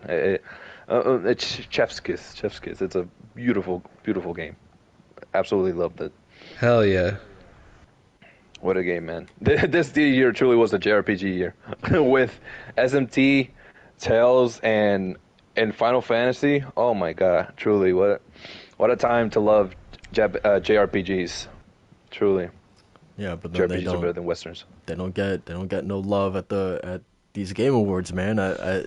DICE just revealed their nominations too, man, and like goddamn, like aside from best RPG, like these games aren't in there, man. Surprisingly. It's crazy, man. No, this are more love. This are more love. All right, so my number 3 is Returnal. Oh wow. Yeah. Man, you want to talk about a game like the best feeling game, like strictly to play? I think it's easily Returnal. This game controls like absolutely sublime. To me, it's very similar in Last of Us Part 2, where it just feels good to play this game. The movement as well, like I love how fast Celine moves around the map. It's a very, I don't know if it's a subtle thing, but like I feel like this could like make or break the game. The fact that you can like dash through bullets and lasers and just enemy attacks in general, and it gives you that slight little bit of invincibility. You won't take any damage from it. I think is absolutely a fantastic decision that they made. Like I said, I think it could have broke the game if you weren't able to do that. So yeah, I just love how this game controls. The bosses are absolutely insane. Really, really enjoyed them, especially Nemesis and Hyperion. And then again, just the sort of the narrative, or just like how subtle the narrative is in this game. It's not in your face. It's really just a classic one of those things, almost like Dark Souls, where you really have to piece things together for yourself. But Dark Souls really has the luxury of like item descriptions and things like that, whereas Returnal really doesn't. This is one of those rare games where I like went up on forums and I watched Maximilian Dude's stream to hear his theories and stuff like that, right? It's one of those rare things where I'm constantly kind of looking for other people's sort of thoughts and opinions and what they garnered from the story. And yeah, I really enjoyed going down the rabbit hole of this game of, like learning Celine's relationship to her child, whether or not she was a bad parent or not, her guilt or possibly lack thereof, just how she treated her daughter in general, and learning about all that stuff, or putting together my own theories as well is just like some of the most fun I've had in this year. And the first person segments of like being in the house were really, really great stuff. Just being the kid, and just again, I feel like also like in terms of like mindfuck moments, like this game delivered that like so many times, right? So yeah, man, I can't talk about this game enough. Like I absolutely adored it. And man, dude, just talking about like Housemarque, delivering their first quote unquote like AAA experience, I feel like they absolutely nailed it. And I'm getting acquired. Yeah, and I'm excited to see what they do next for sure. Oh yeah. I'm actually very surprised it's number 3. I thought it would be your game of the year. Oh, yeah, I think my game of the year is going to be very obvious. Yeah, it's Destruction All-Stars. We know. Yeah, for sure. He said that was such resentment, like, yeah, sure. But yeah, man, that's Returnal. I don't know what else there is to say. Just again, the moments that this game delivered, like we've talked about, the moment transitioning from Biome 3 to Biome 4, right? The climb to Hyperion. The ending cutscene, or even the moment where the kid is playing, the PS5, and the camera kind of zooms out to reveal that.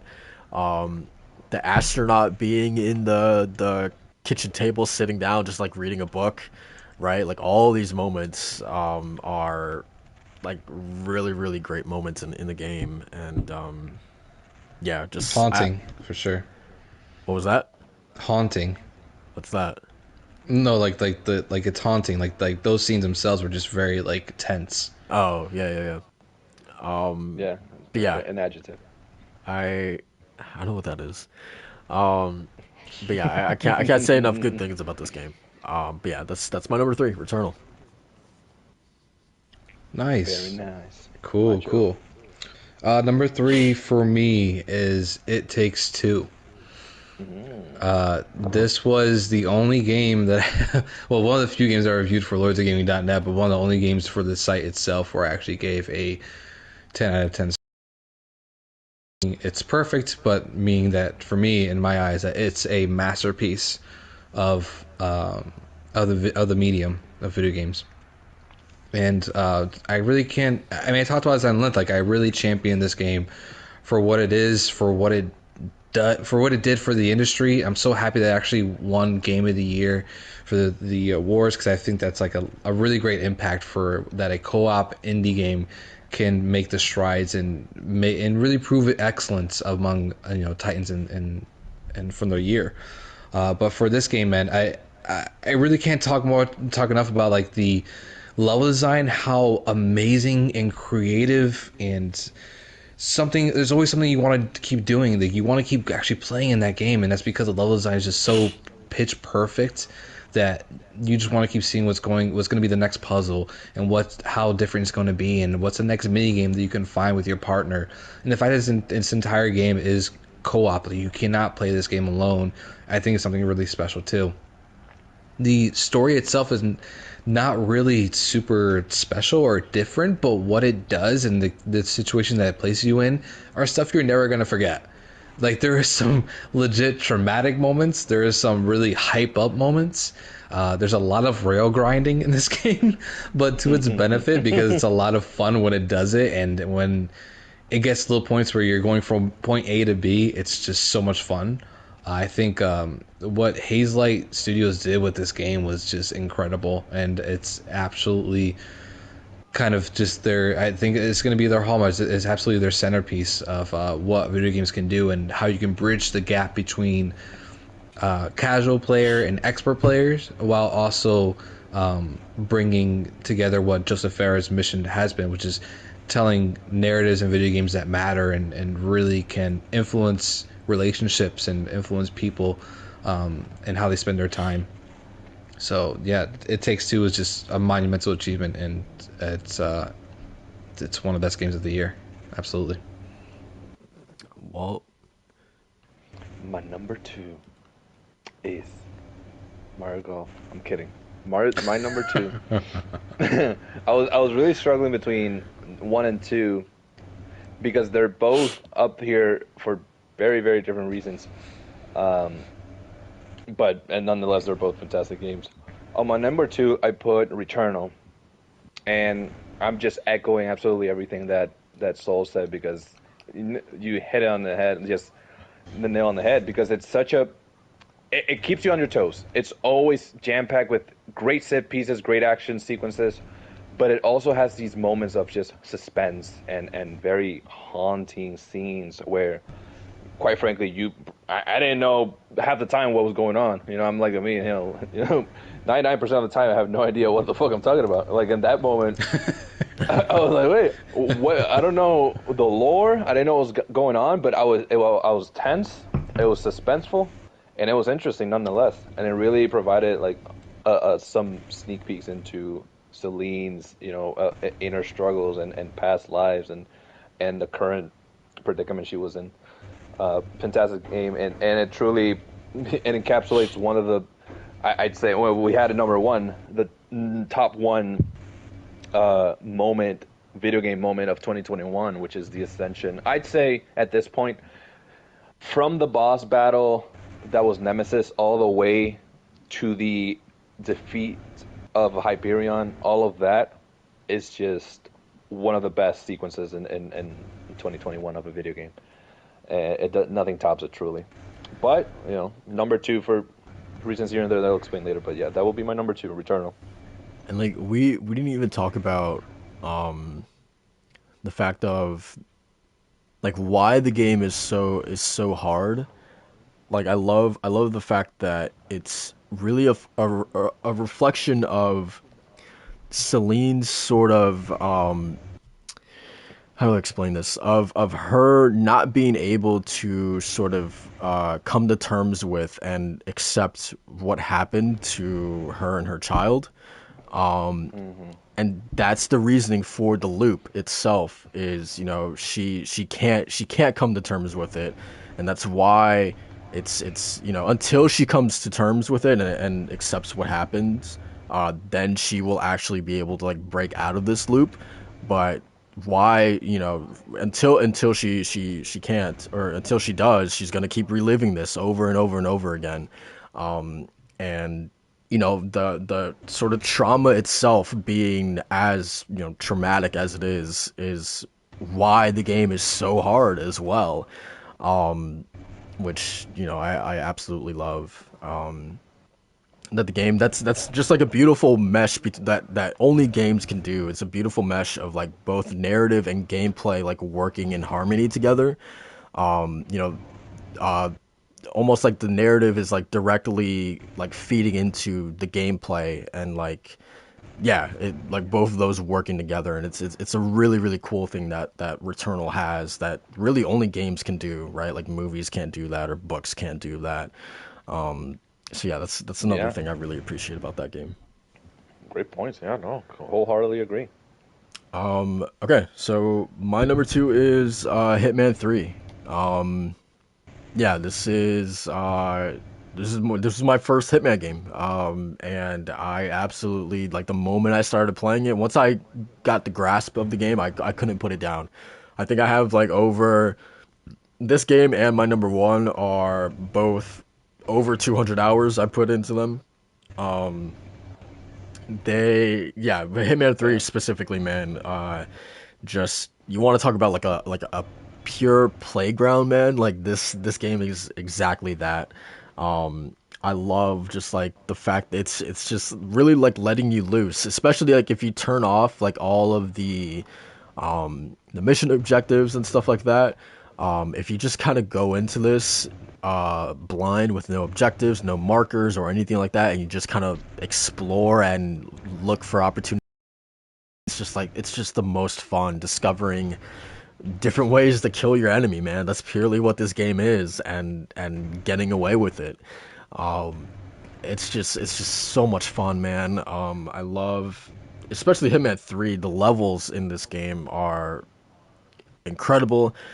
Specifically Berlin. I love how Berlin kind of takes the Hitman formula and flips it on its head, where it's essentially like, okay, you have multiple targets, but instead of you hunting them, they're hunting you.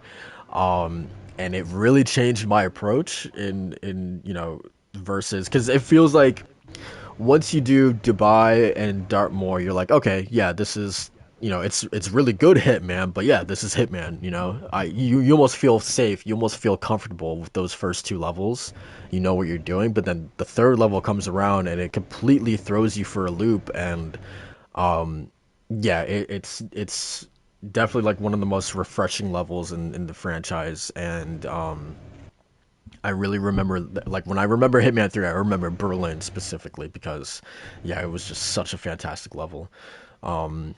But yeah, man, Macho really, said everything that needed to be said about this game. It's what I always wanted Assassin's Creed to be in terms of, oh crap, I shouldn't have eaten that. In terms of like I always wanted Assassin's Creed to really sort of take advantage of the fact that it's an assassin, like you're an assassin, right? And you see that a little bit of like Unity and Syndicate, the black box missions, where they give you like, for instance, I don't know, like a palace, and they're like, okay, you have a target inside this palace, you have multiple points of entries, multiple opportunities to, I don't know, like get a disguise to enter or something along those lines. Go and figure it out for yourself. Go nuts. But like they didn't do that a lot in the earlier games, and Hitman is just that idea turned all the way up to 10. There's way more opportunities than the Assassin's Creed black box missions ever had. Way more ways to dispatch your enemies, right? It feels like every time I asked Hitman, like, can I do this? The game was like, yeah, go ahead,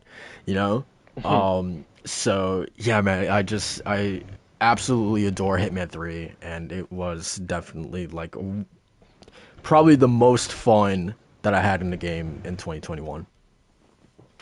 Amazing pick. Shouts to killing your enemies or knocking your enemies out with a soda can. Or a coconut. Sir. Yeah. Cool, man. My number 2 comes down to Tales of Arise. Amen. Walt hit the nail on the head when it comes to just what this game offers and what it delivers. The quality is bar none. It's absolutely a golden era for Tales, I'll say, because of Berseria really definitely put itself in a different direction in terms of like the dark storytelling and the combat as well. It feels like they had a blueprint laid out and they didn't really refine it in Berseria. When it came to Arise, they decided to go balls to the walls and go all in, and it absolutely paid off. The combat, my God, fellas, the combat is top notch. Indeed. It's a beautiful symphony of chaos of what that combat is, in terms of just calling in your teammates, switching on the fly, spells going haywire. The one thing that still annoys me to this day is them yelling out their anime moves all the time. But there's also like a weird charm to it as well that's like only with Tails, right? So you either way I embrace it, even if I'm like also kind of twitching my eye at the same time every time I hear water slash. But still, it's just a ton of fun, and it absolutely just went leaps and bounds in terms of story and characters in even ways I never expected. And I'm a slight fan of Tales. I'm not like the biggest fan. I started with Tales of the Abyss on 3DS, and I really liked it, and I played more from here on that, but nothing really kind of grabbed me the way like a Final Fantasy game would grab me, or even like a Chrono Trigger. But this is the one Tales of game where it's absolutely just shot to the top of my favorite games of all time because of the characters, and every environment that you went to was just brimming with just life and beautiful art that the game has, and something that I always wanted to go to the next level, and it did. Even the final boss was like super epic as well, and kind of what that all led to. And I honestly, as much as I want a sequel to Tales of Arise, I want more time with these characters. I'm so satisfied with the fact that there isn't going to be a sequel, and it's a bookend to these characters' lives and where it left off, because it's beautiful and perfect the way it is. And really, that's all I have to say on Tales of Arise. Well, I'll talk more about it on that front, but yeah, that's number 2 for me, 100%. And I love that, even if they're not doing any sequel, I love that they have the liberty of doing like the collab event they did with SAO, where they brought in Kirito and Asuna, and you can actually fight them and acquire them as like, I believe as like companions or their power-ups rather. They can play around with that in future collabs. I don't know. They have a lot of room to play around here in Tales of Arise with future, like, I don't know, like extra DLC or little missions or bonding sessions, Yeah, and I'm all game for that, man. Like, again, more time to spend with these characters and engage with the combat and get more challenges, the better. I'm not touching the hard modes, though. Not even New Game Plus. Hard modes in Tales of games are absolute bullshit, so I'm not even going to go in that realm. So is it more BS than Proud mode on Kingdom Hearts? No, Proud mode in Kingdom Hearts, the Proud or Critical mode actually feels like it actually feels good. In Tales of Arise, like the harder modes don't really feel challenge as much as like it's more of a challenge of your endurance than of skill. Okay. Because the enemy health bars and the damage you do is reduced and enemy health bars are just increased. So you're just basically in there for longer rather than just them having new moves or anything like that, or anything of that nature. It's the harder modes are for me not really something I would go into. It's more just like I want to replay this game on PC with 120 frames and mods for weapons and all this stuff. That's my incentive. Not really going back to play on a harder difficulty. Gotcha. No, I'm interested in hearing first Soul's number 1. So if you want to take it away. Yeah, we're just gonna skip the the lineup like Skip. that. All right. Skip himself. Yeah, man. Gotta put myself in the bag while I write down my notes, like in school, or like, hey man, you want to do your presentation first? You're just finishing up. Just like,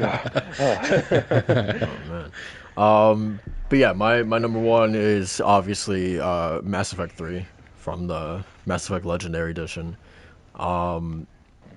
Yeah, it's I forgot where I heard this, but Mass Effect 3 is essentially not only the culmination of everything, but it's also like, okay, we are like the seeds were planted like plenty of seeds were planted in Mass Effect 1 and 2, and now it's time to harvest those seeds in Mass Effect 3, and they do such a good job at specifically tying up with a ribbon, these plot points that were really sort of like that started in the first game, and you get their resolution here in the third game, and the way that they are resolved is absolutely like they are the best moments in the entire trilogy.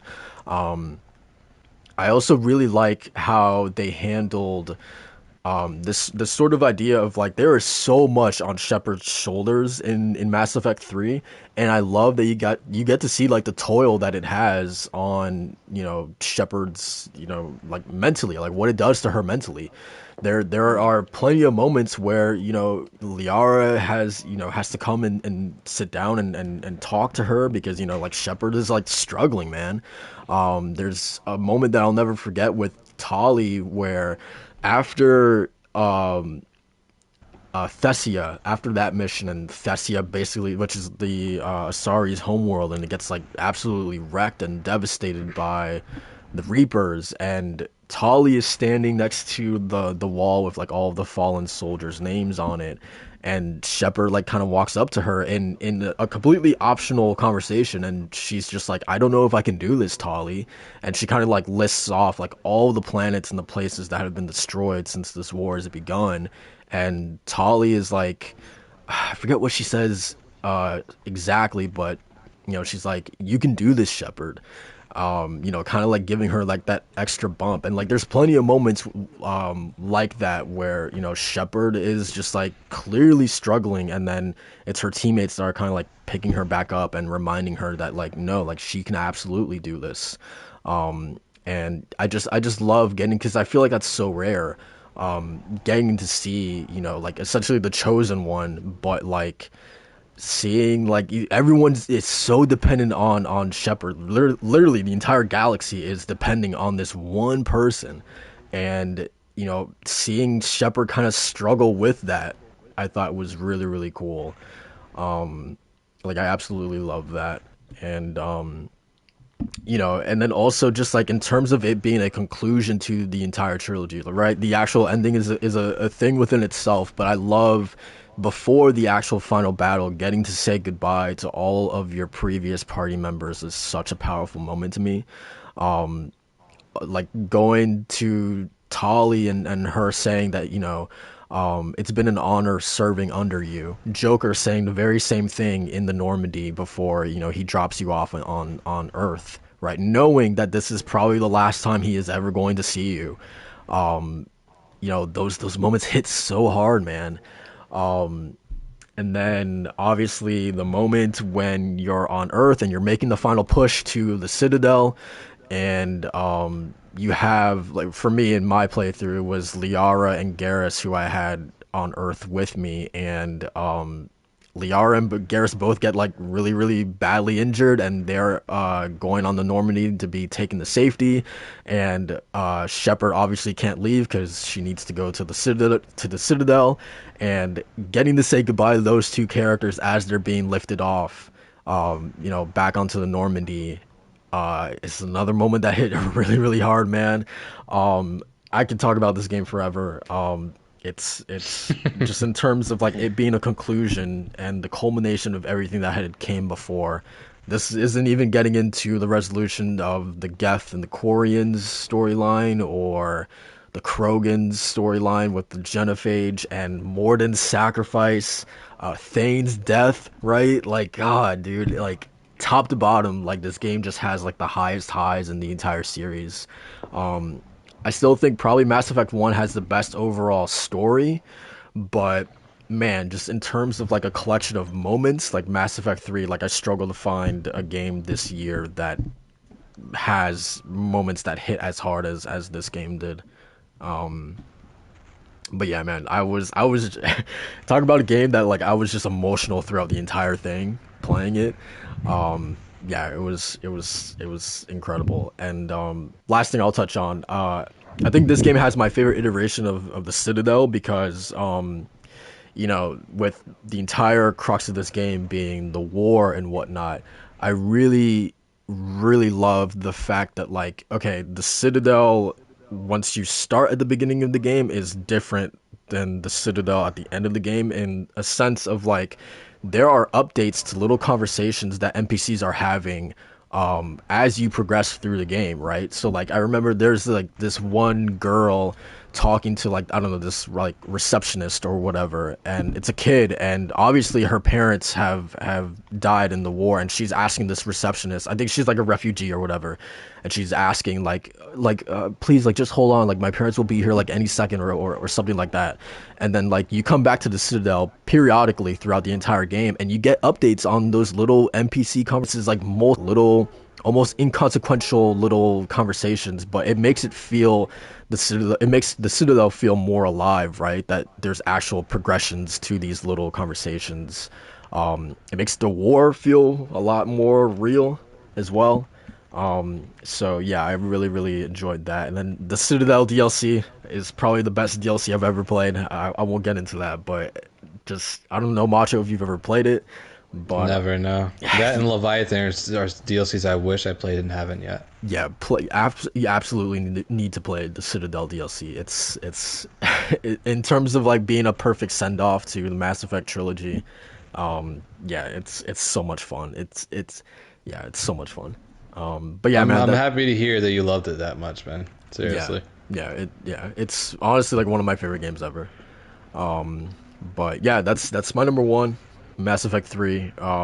And apps, I'm so grateful that I got to play. That EA released a remaster for all three of those games, because yeah, it's honestly like one of the best gaming experiences I've had. Like playing all three of those games back to back to back is one of the best experiences I've ever had in gaming, honestly. And to top it off, it's now you can find that game on the best deal of gaming on Game Pass. Oh man, walking advertising over here. Seriously. Which is kind of crazy, like when that they add that such a critical acclaim collection to Game Pass. Not the Man, first we got money, it could happen. We got money. Yeah, and Hitman and everything. Yeah, man. My number one, Macho mentioned it early on in his list. Reasons for my number one, it's the culmination of everything that formed it, and it's Resident Evil Village.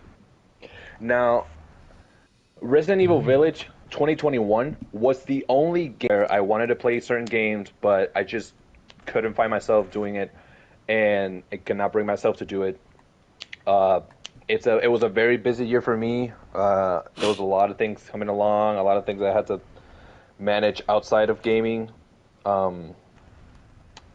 Resident Evil Village was the only game that was able to keep me invested, not purely for narrative purposes, although I enjoyed the narrative, I enjoyed the characters, I enjoyed the environments and everything, but it felt so good to play. Once you started getting the hang of it, and you learned every corner, every crevice, and every single aspect of whether it be the mansion or the boat area or the factory, I think it was Mercenaries mode what really cemented to me how much fun that game was. As frustrating as it was to get high scores or whatever, the essence of the arcadey feel of those sections, the incentive you have to replay the game over and over to get certain perks, certain weapons, certain artwork, whatever the case may be, you're able to see artwork for the scrapped idea for putting Ada in the game. You're able to see how these 3D models of of these creatures. I was very interested in seeing how the baby looked like in just full lighting, to see how it was developing, and it looked just absolutely disgusting and so well put for that section. The game did so many things well. It didn't do something particularly remarkable in and of itself where it stood out more than the rest, but everything came along together in a way where, instead of having one aspect that was a 10 out of 10 and one that was a 5 out of 10, it had just straight 8s or straight 9s. And I really, really enjoyed my time with it. I never put myself through torture for certain achievements in a video game unless I'm truly passionate for the game, like I do with Dark Souls games, Sekiro, Bloodborne. And that game, specifically the Mercenaries mode, speed run the game, beating the bosses with only melee weapons, it made me, it encouraged me to do it, and I did it happily and I enjoyed it. And not many games I put myself through that. And Resident Evil 7 did the same back when it came out. It made me do everything in its little checklist, and I did it. I did the Mercenaries mode. I got 2 S's on each level. I killed Demetrius. I killed everyone with just the knife. I did things that I did not see myself. Yeah, no, it was hard. Because there are certain bosses where you have to be very precise on where you hit them when you're going to go and attack with a melee weapon. So it took a lot of time to get all those things down, but I enjoyed it so much. It was such a gamey game, if that makes any sense. Very arcadey in those moments. Because once I went through the first playthrough, I was like, okay, great. I like the story. I like where it's going. I'm excited for the future, whatever. All right, let's get into Resident Evil proper. Let's get into these replays. I did with Resident Evil 2. I'm still tempted to do the, take less, no more than 12,000 steps or something on Resident Evil 2. There's an achievement for that. I'm probably going to do that in the future. So these games really succeed in incentivizing replayability. And I truly respect games that do that to me. As much as I enjoy Dark Souls, it's not a game that I'm incentivized to play through in a normal I from scratch.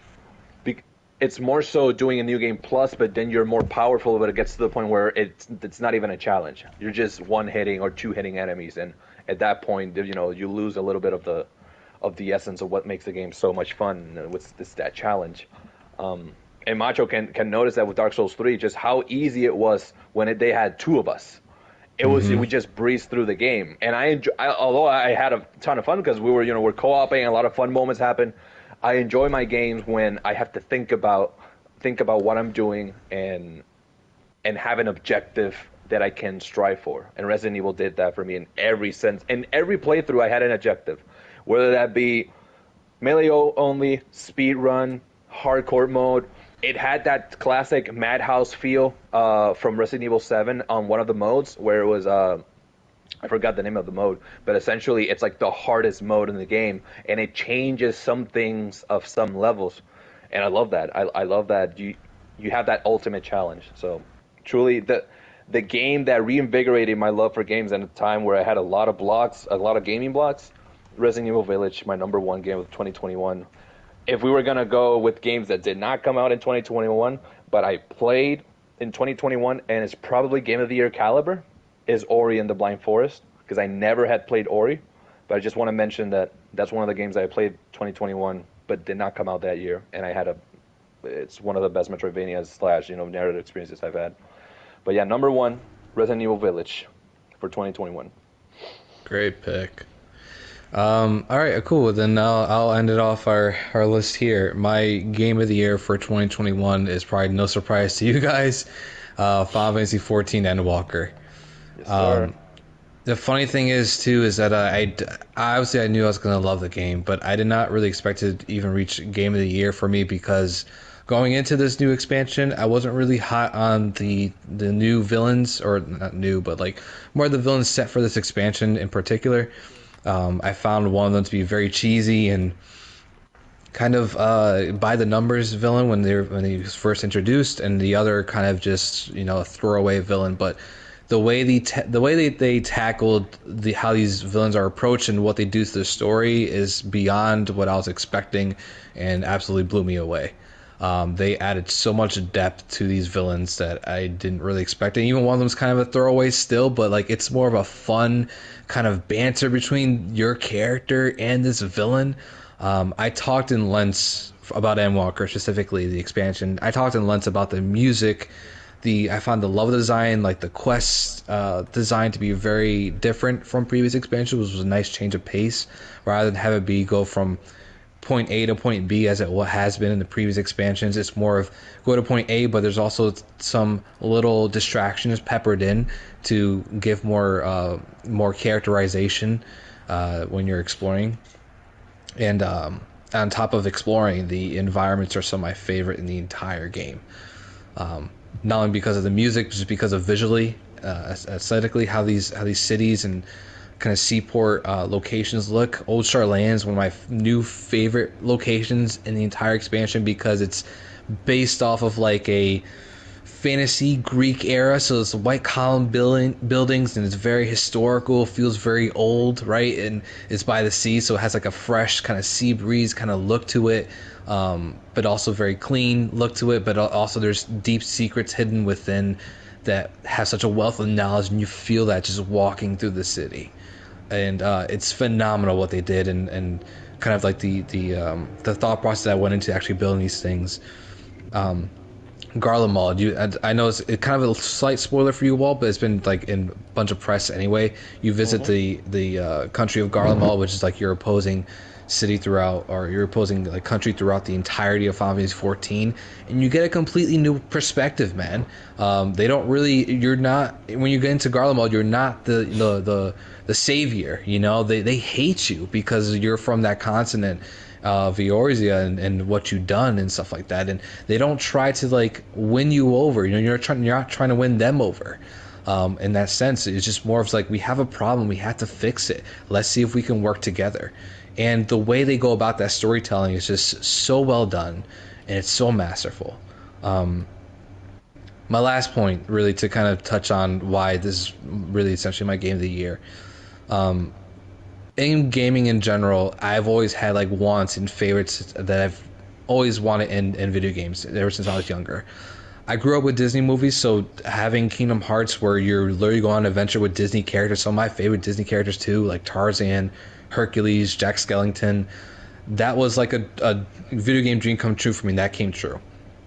After Kingdom Hearts 2, I always said, well, I started getting more into Final Fantasy, and I said to myself, well, I want a Final Fantasy game that plays like Kingdom Hearts. I was expecting that from Final Fantasy Versus 13/15, didn't really get it, didn't hit the notes for me like that, but I got it with Final Fantasy VII Remake, which was, it is still one of Square Enix's best single-player games ever made in the modern era.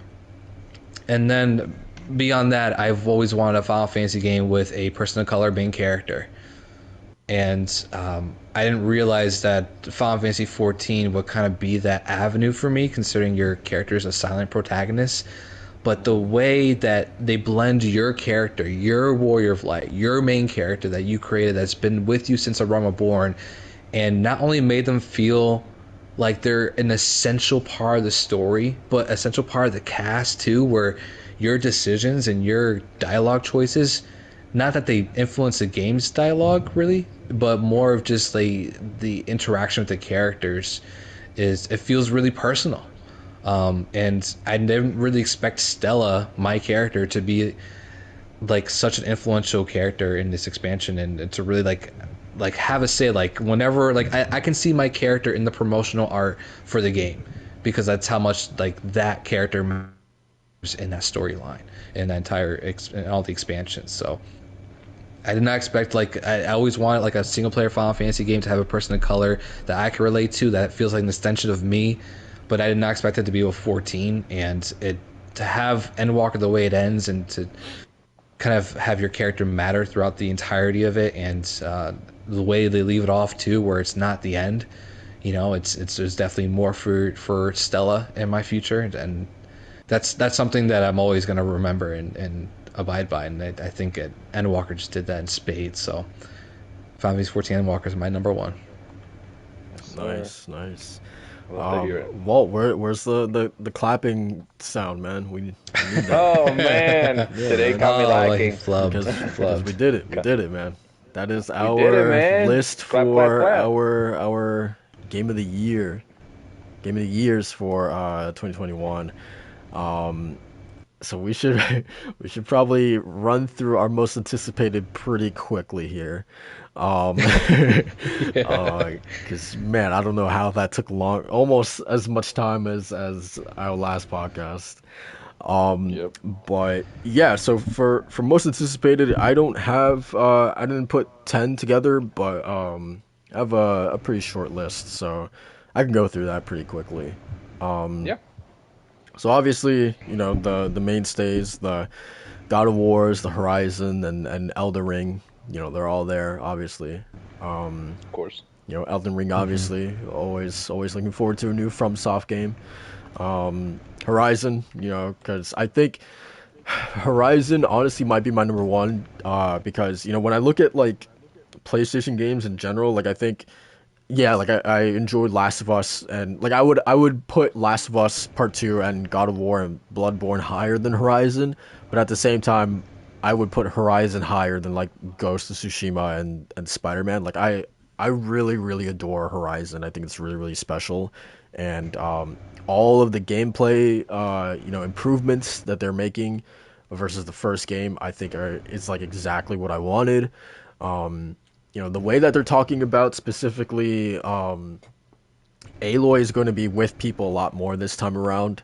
In terms like companions, for instance, NPCs and side quests are getting a little bit more of a focus, which was my biggest complaint about the first game was that, like, aside from Aloy, Sobek, and Silence, I didn't care about anyone else in this game, so, or in that game. So if they can definitely, you know, improve, you know, the side characters, I think that will be nothing but a positive for Forbidden West. So I'm really excited that they're leaning on that more this time around. Obviously, the human combat looks absolutely incredible. The new machines as well look incredible. But yeah, Forbidden West is probably my number one. I'm so stoked for that game, and I think it also has to do with the fact that it's right around the corner, so that makes it a lot easier. God of War, I mean, what needs to be said about that? Obviously, that's going to be on my list. But Dying Light 2 as well.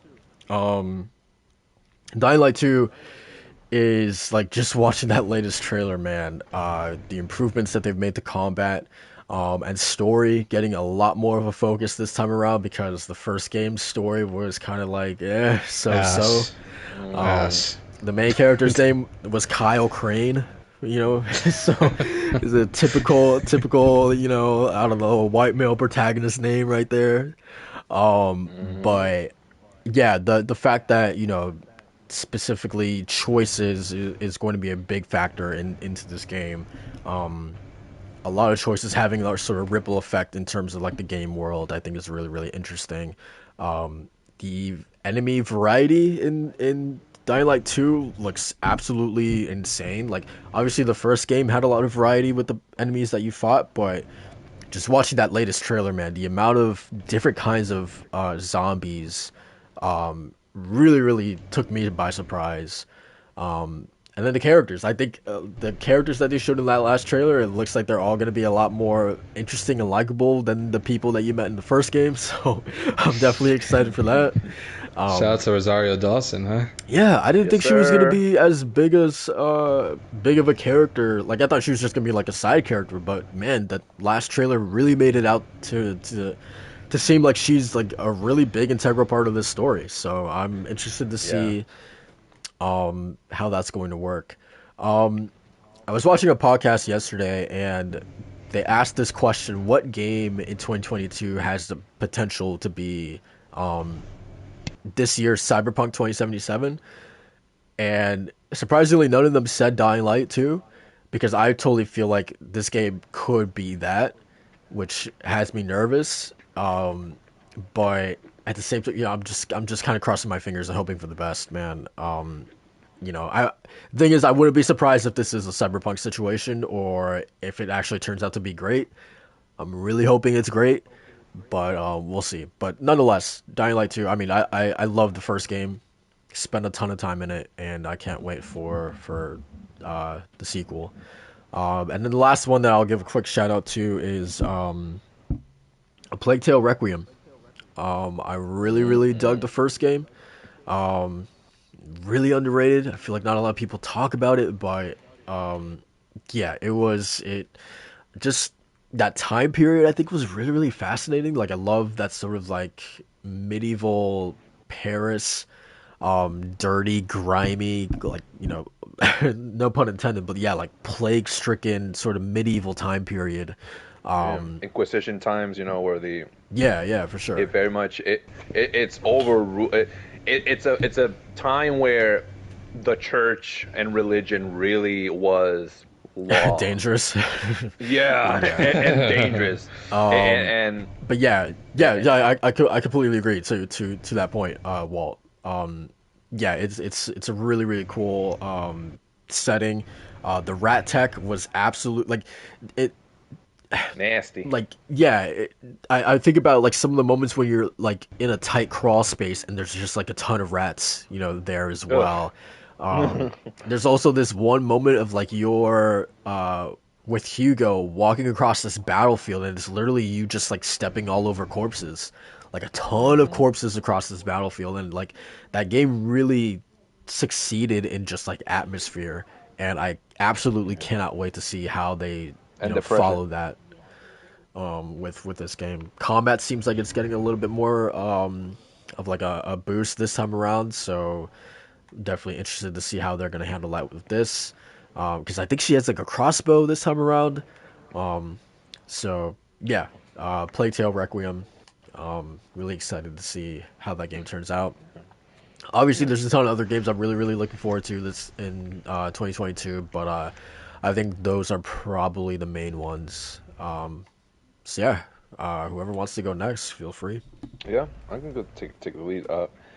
To also, I gotta praise the living head I got of Amicia. I love her as a main character, and her dynamic with Hugo is just beautiful. I'm gonna go by quick. Elden Ring #1. That's my #1. Of course, we've talked about it. Horizon is in there. God of War is in there. Dying Light, of course. After that gameplay trailer, I'm more cemented that I'm excited for this game. Is it gonna be Cyberpunk, dude?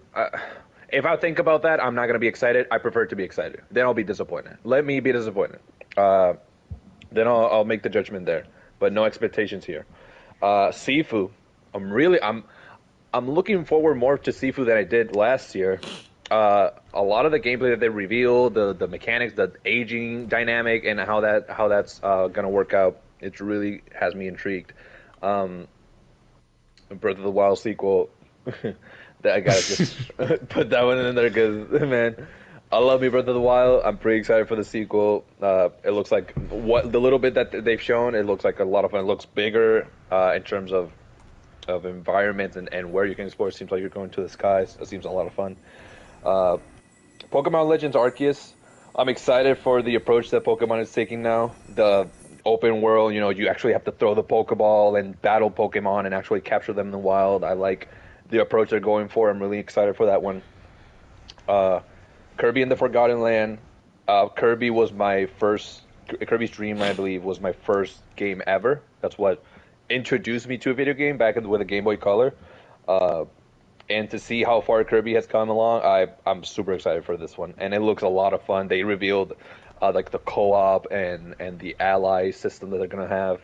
And it looks like a lot of fun. Kirby, you can't go wrong with Kirby. Like, if you have a bad Kirby game, it's probably because it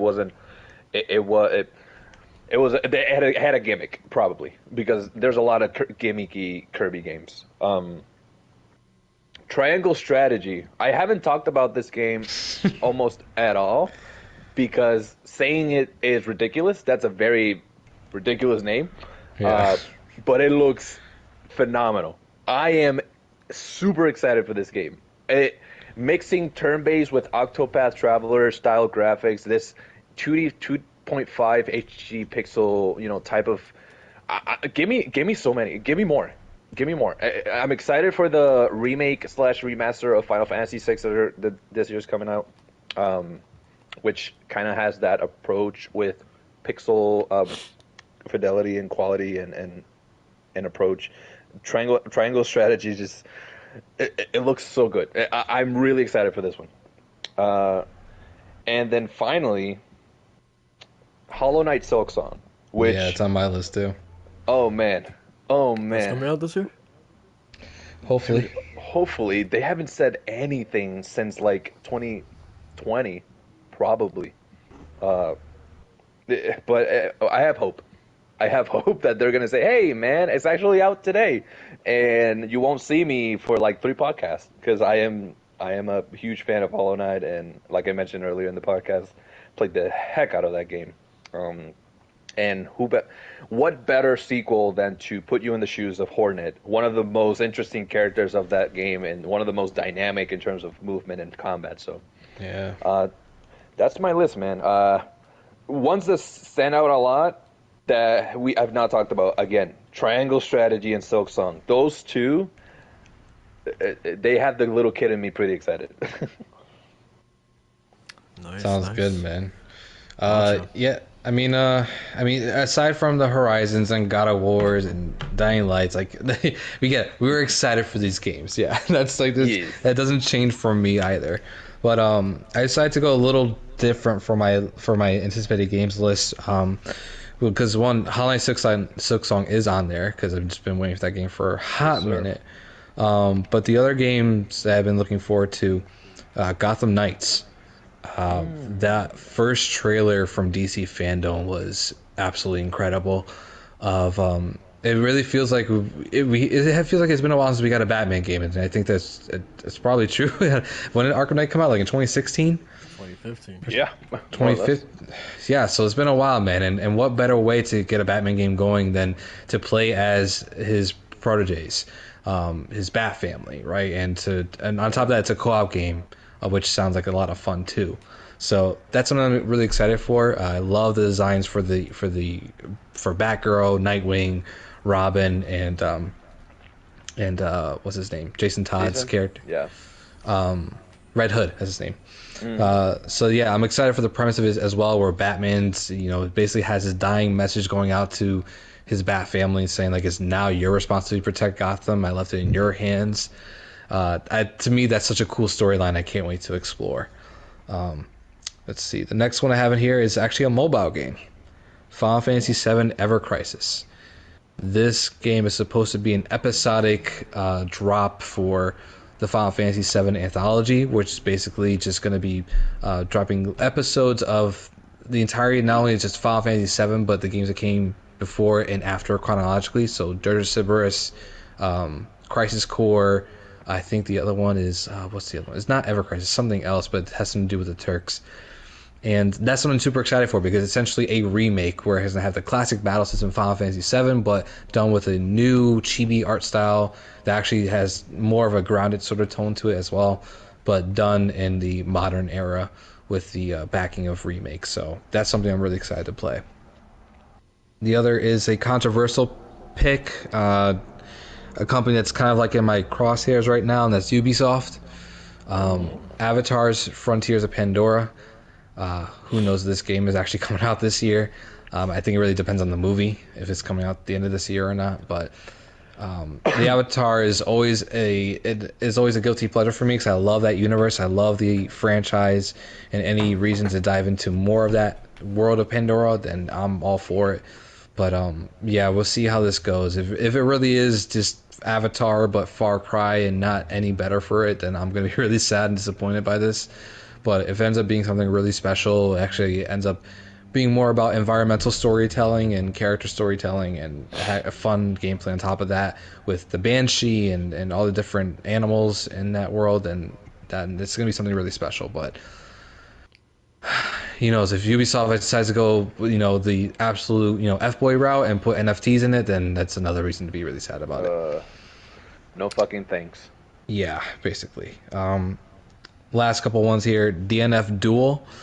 I talked about the beta about it a couple weeks ago, and this is basically amalgamation of arc system works, flair and art style mixed with the crazy combat of of Ultimate Marvel vs. Capcom 3 devs.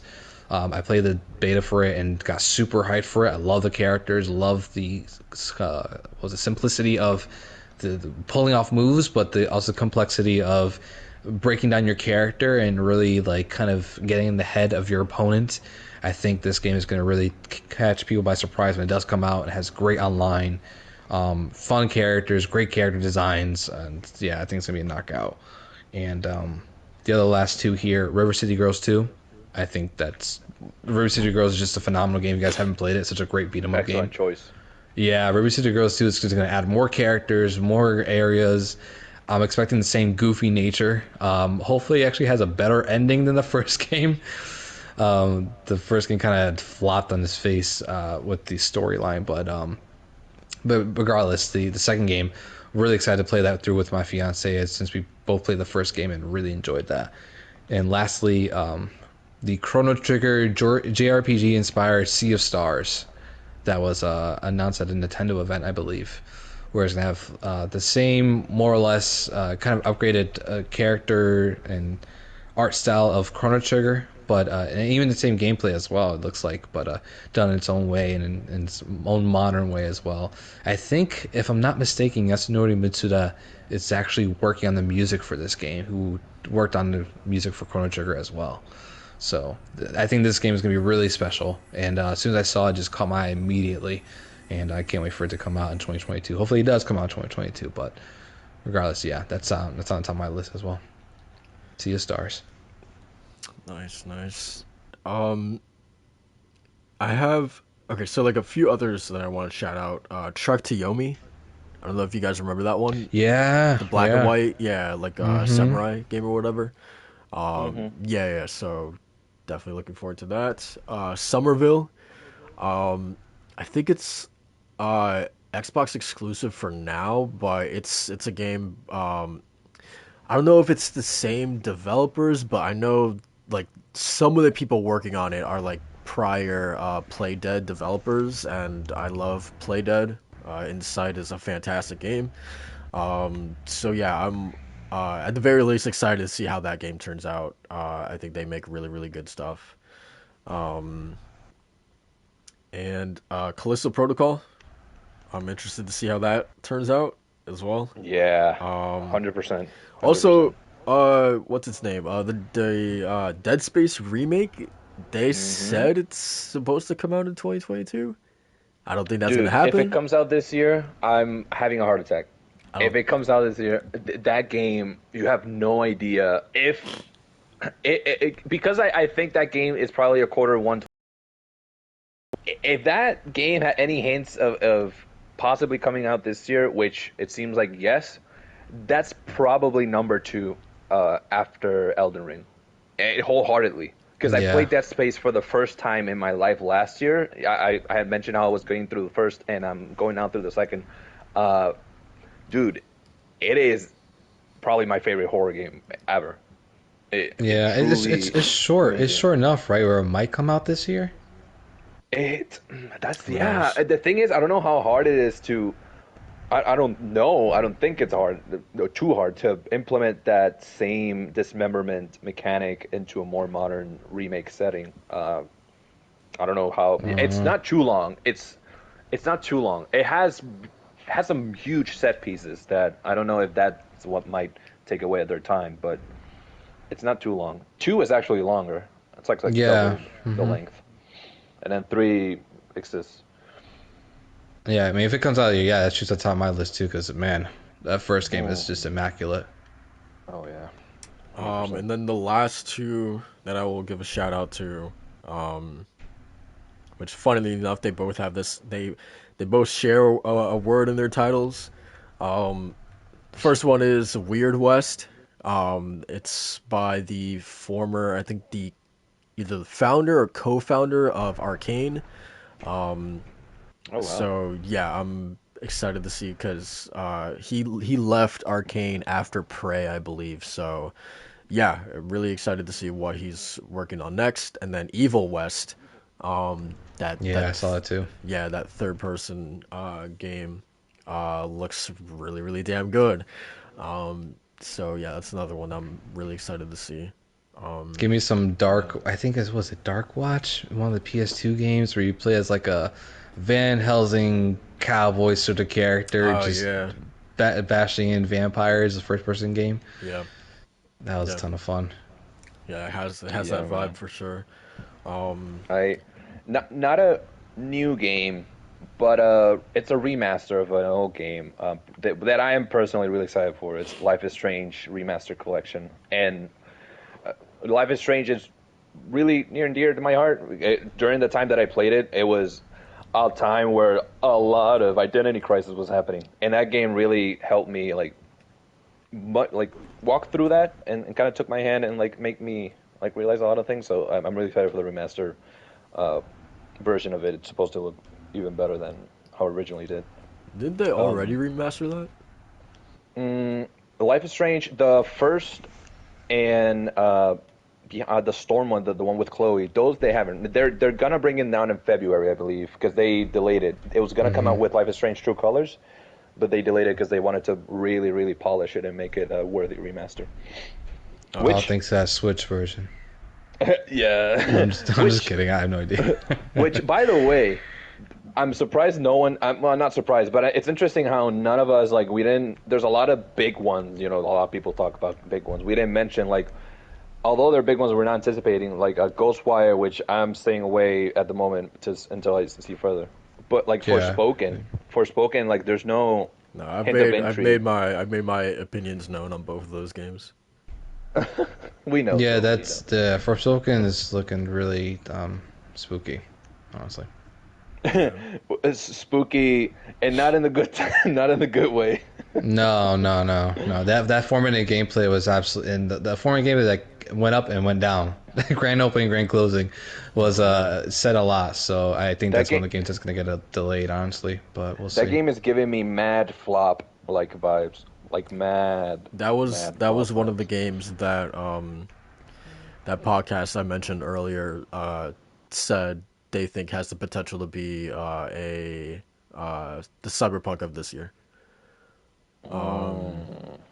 But yeah, and then I think it also just falls victim to Square Enix not knowing how to market their damn games. So unless it's Final Fantasy on the cover, they're bringing those Forspoken NFTs, baby. Oh man, don't get me started. Last one I will shout out before we get out of here is Stray, another Annapurna game. Whatever Annapurna touches is gold in my opinion, as far as I'm concerned. You been playing as a cat? Hell yeah, man. The hell? You gonna be licking milk and everything? Hey yo. The hell? So you want to do? Damn. Hey yo, he said, "Oh." What's wrong with that, man? You don't drink the milk out of the bowl when you're eating cereal? What's going on, man? So specific. Man, that's cat. That's Hey cat. yo. You stop said the I want cap. the full effect of Lucky Charms. Jesus Christ. Hey yo. Man, Hey it yo. ain't- It said that milk ain't that lucky. You know what I'm saying? No. You're acting like you weren't breastfed when you were a baby. What's going on, man? Like I have that memory. Like I have that memory, bro. You have to go. Nah, man, that was formula. I'm That just was formula, boy. saying, man. We're going back to our roots, man. That's all it is. Oh That's yeah. all it is. That's why people were going crazy for Lady D. Man. Whoa. Whoa. Wow. Hey wow. yo. Wow. Anyway, Ain't no coming out of there. guys, for sure. that's gonna do it for the podcast today. On that note, I want to thank you guys for watching. Please don't forget to if you enjoyed the podcast, don't forget to like and subscribe, man. That really helps us out a ton. But yeah, we're gonna get started with these outros. Macho, you got anything going on this week? Yes, baby. 13 Sentinels, Aegis Rim. Gonna be playing more of that, or Aegis Rim, however you pronounce that word. I'm playing more of that this weekend, for sure. Aegis? Okay, I'll make sure to correct myself from here on out. Yeah, right. Yeah, no, I'm playing more of that this weekend for sure, man. This morning, I definitely, when I got more into it, I got hooked. So I want to see where the story ends off on, and excited to see where these characters are being taken to. Look at like what other mysteries I'm gonna have unlocked as I keep playing through the game. So that's gonna be that. And honestly, I think I'm gonna probably see if I can sneak in Kana this weekend as well, because the way you guys talked about it made me really excited to get back into it. So that's it for me. Nice. Walt, what about you? I'll be playing more of this Demon's BS Soul. That, man, just when you think you're on the right track, someone invades you, and good luck. Gonna be playing more of this, trying to get through it, and hopefully beat it by the end of next week. Other than that, I'm looking forward to February, man. Right now, I'm just chipping away at certain games that are short enough that I can take away like 2 to 3 days. And I'm finishing 2 to 3 days. I actually divided my whole video game collection into unbeatable, games that are eternal, like No Man's Sky, and you have like games like that. I have my beaten games, which is my largest pile, and then I have my backlog, which I actually have been organizing all week. So I'll be doing that, choosing carefully which games to beat, because I don't want to waste too much time. Still, before Elden Ring comes out, my goal so far is to hopefully get the platinum on Sekiro. I still don't have that because it's a grind. Other than that, man, as I've been doing, keep dropping some FF14 here and there, because at this point, I honestly can't get away from that game now. It's a problem. It's a good problem. Welcome to the abyss. Welcome to the abyss, my friend. It's a better problem than the other one where some nights I get online with some friends from Puerto Rico and we play League of Legends, which I'm still playing. That's an unhealthy problem because it's a very toxic environment, which I partake, but it's all right. But FF14 balances that out, which with the most wholesome. Which, guys, I have to say, I was struggling in a dungeon, in a little dungeon, and one of the people, they stopped and they started typing away and saying, "Oh, you don't have this equipped. Oh, you should put this on. Oh, you should equip this." And in no moment did they berate me or tell me that I was playing wrong. They were just telling me, "Oh, no, now that you have that equipped, now you can get better. And yeah, good luck. And good luck with the character. And I hope you enjoy the game." And I was like, "Yo, what is this? This is amazing. I feel like I'm between like a family. I'm in a new family of F14. So wow, better than me. I would have roasted your ass. I'm like, bro, why don't you have these rings equipped? No, I'm just kidding. Man, that's what punks do, huh? That's what punks do, huh?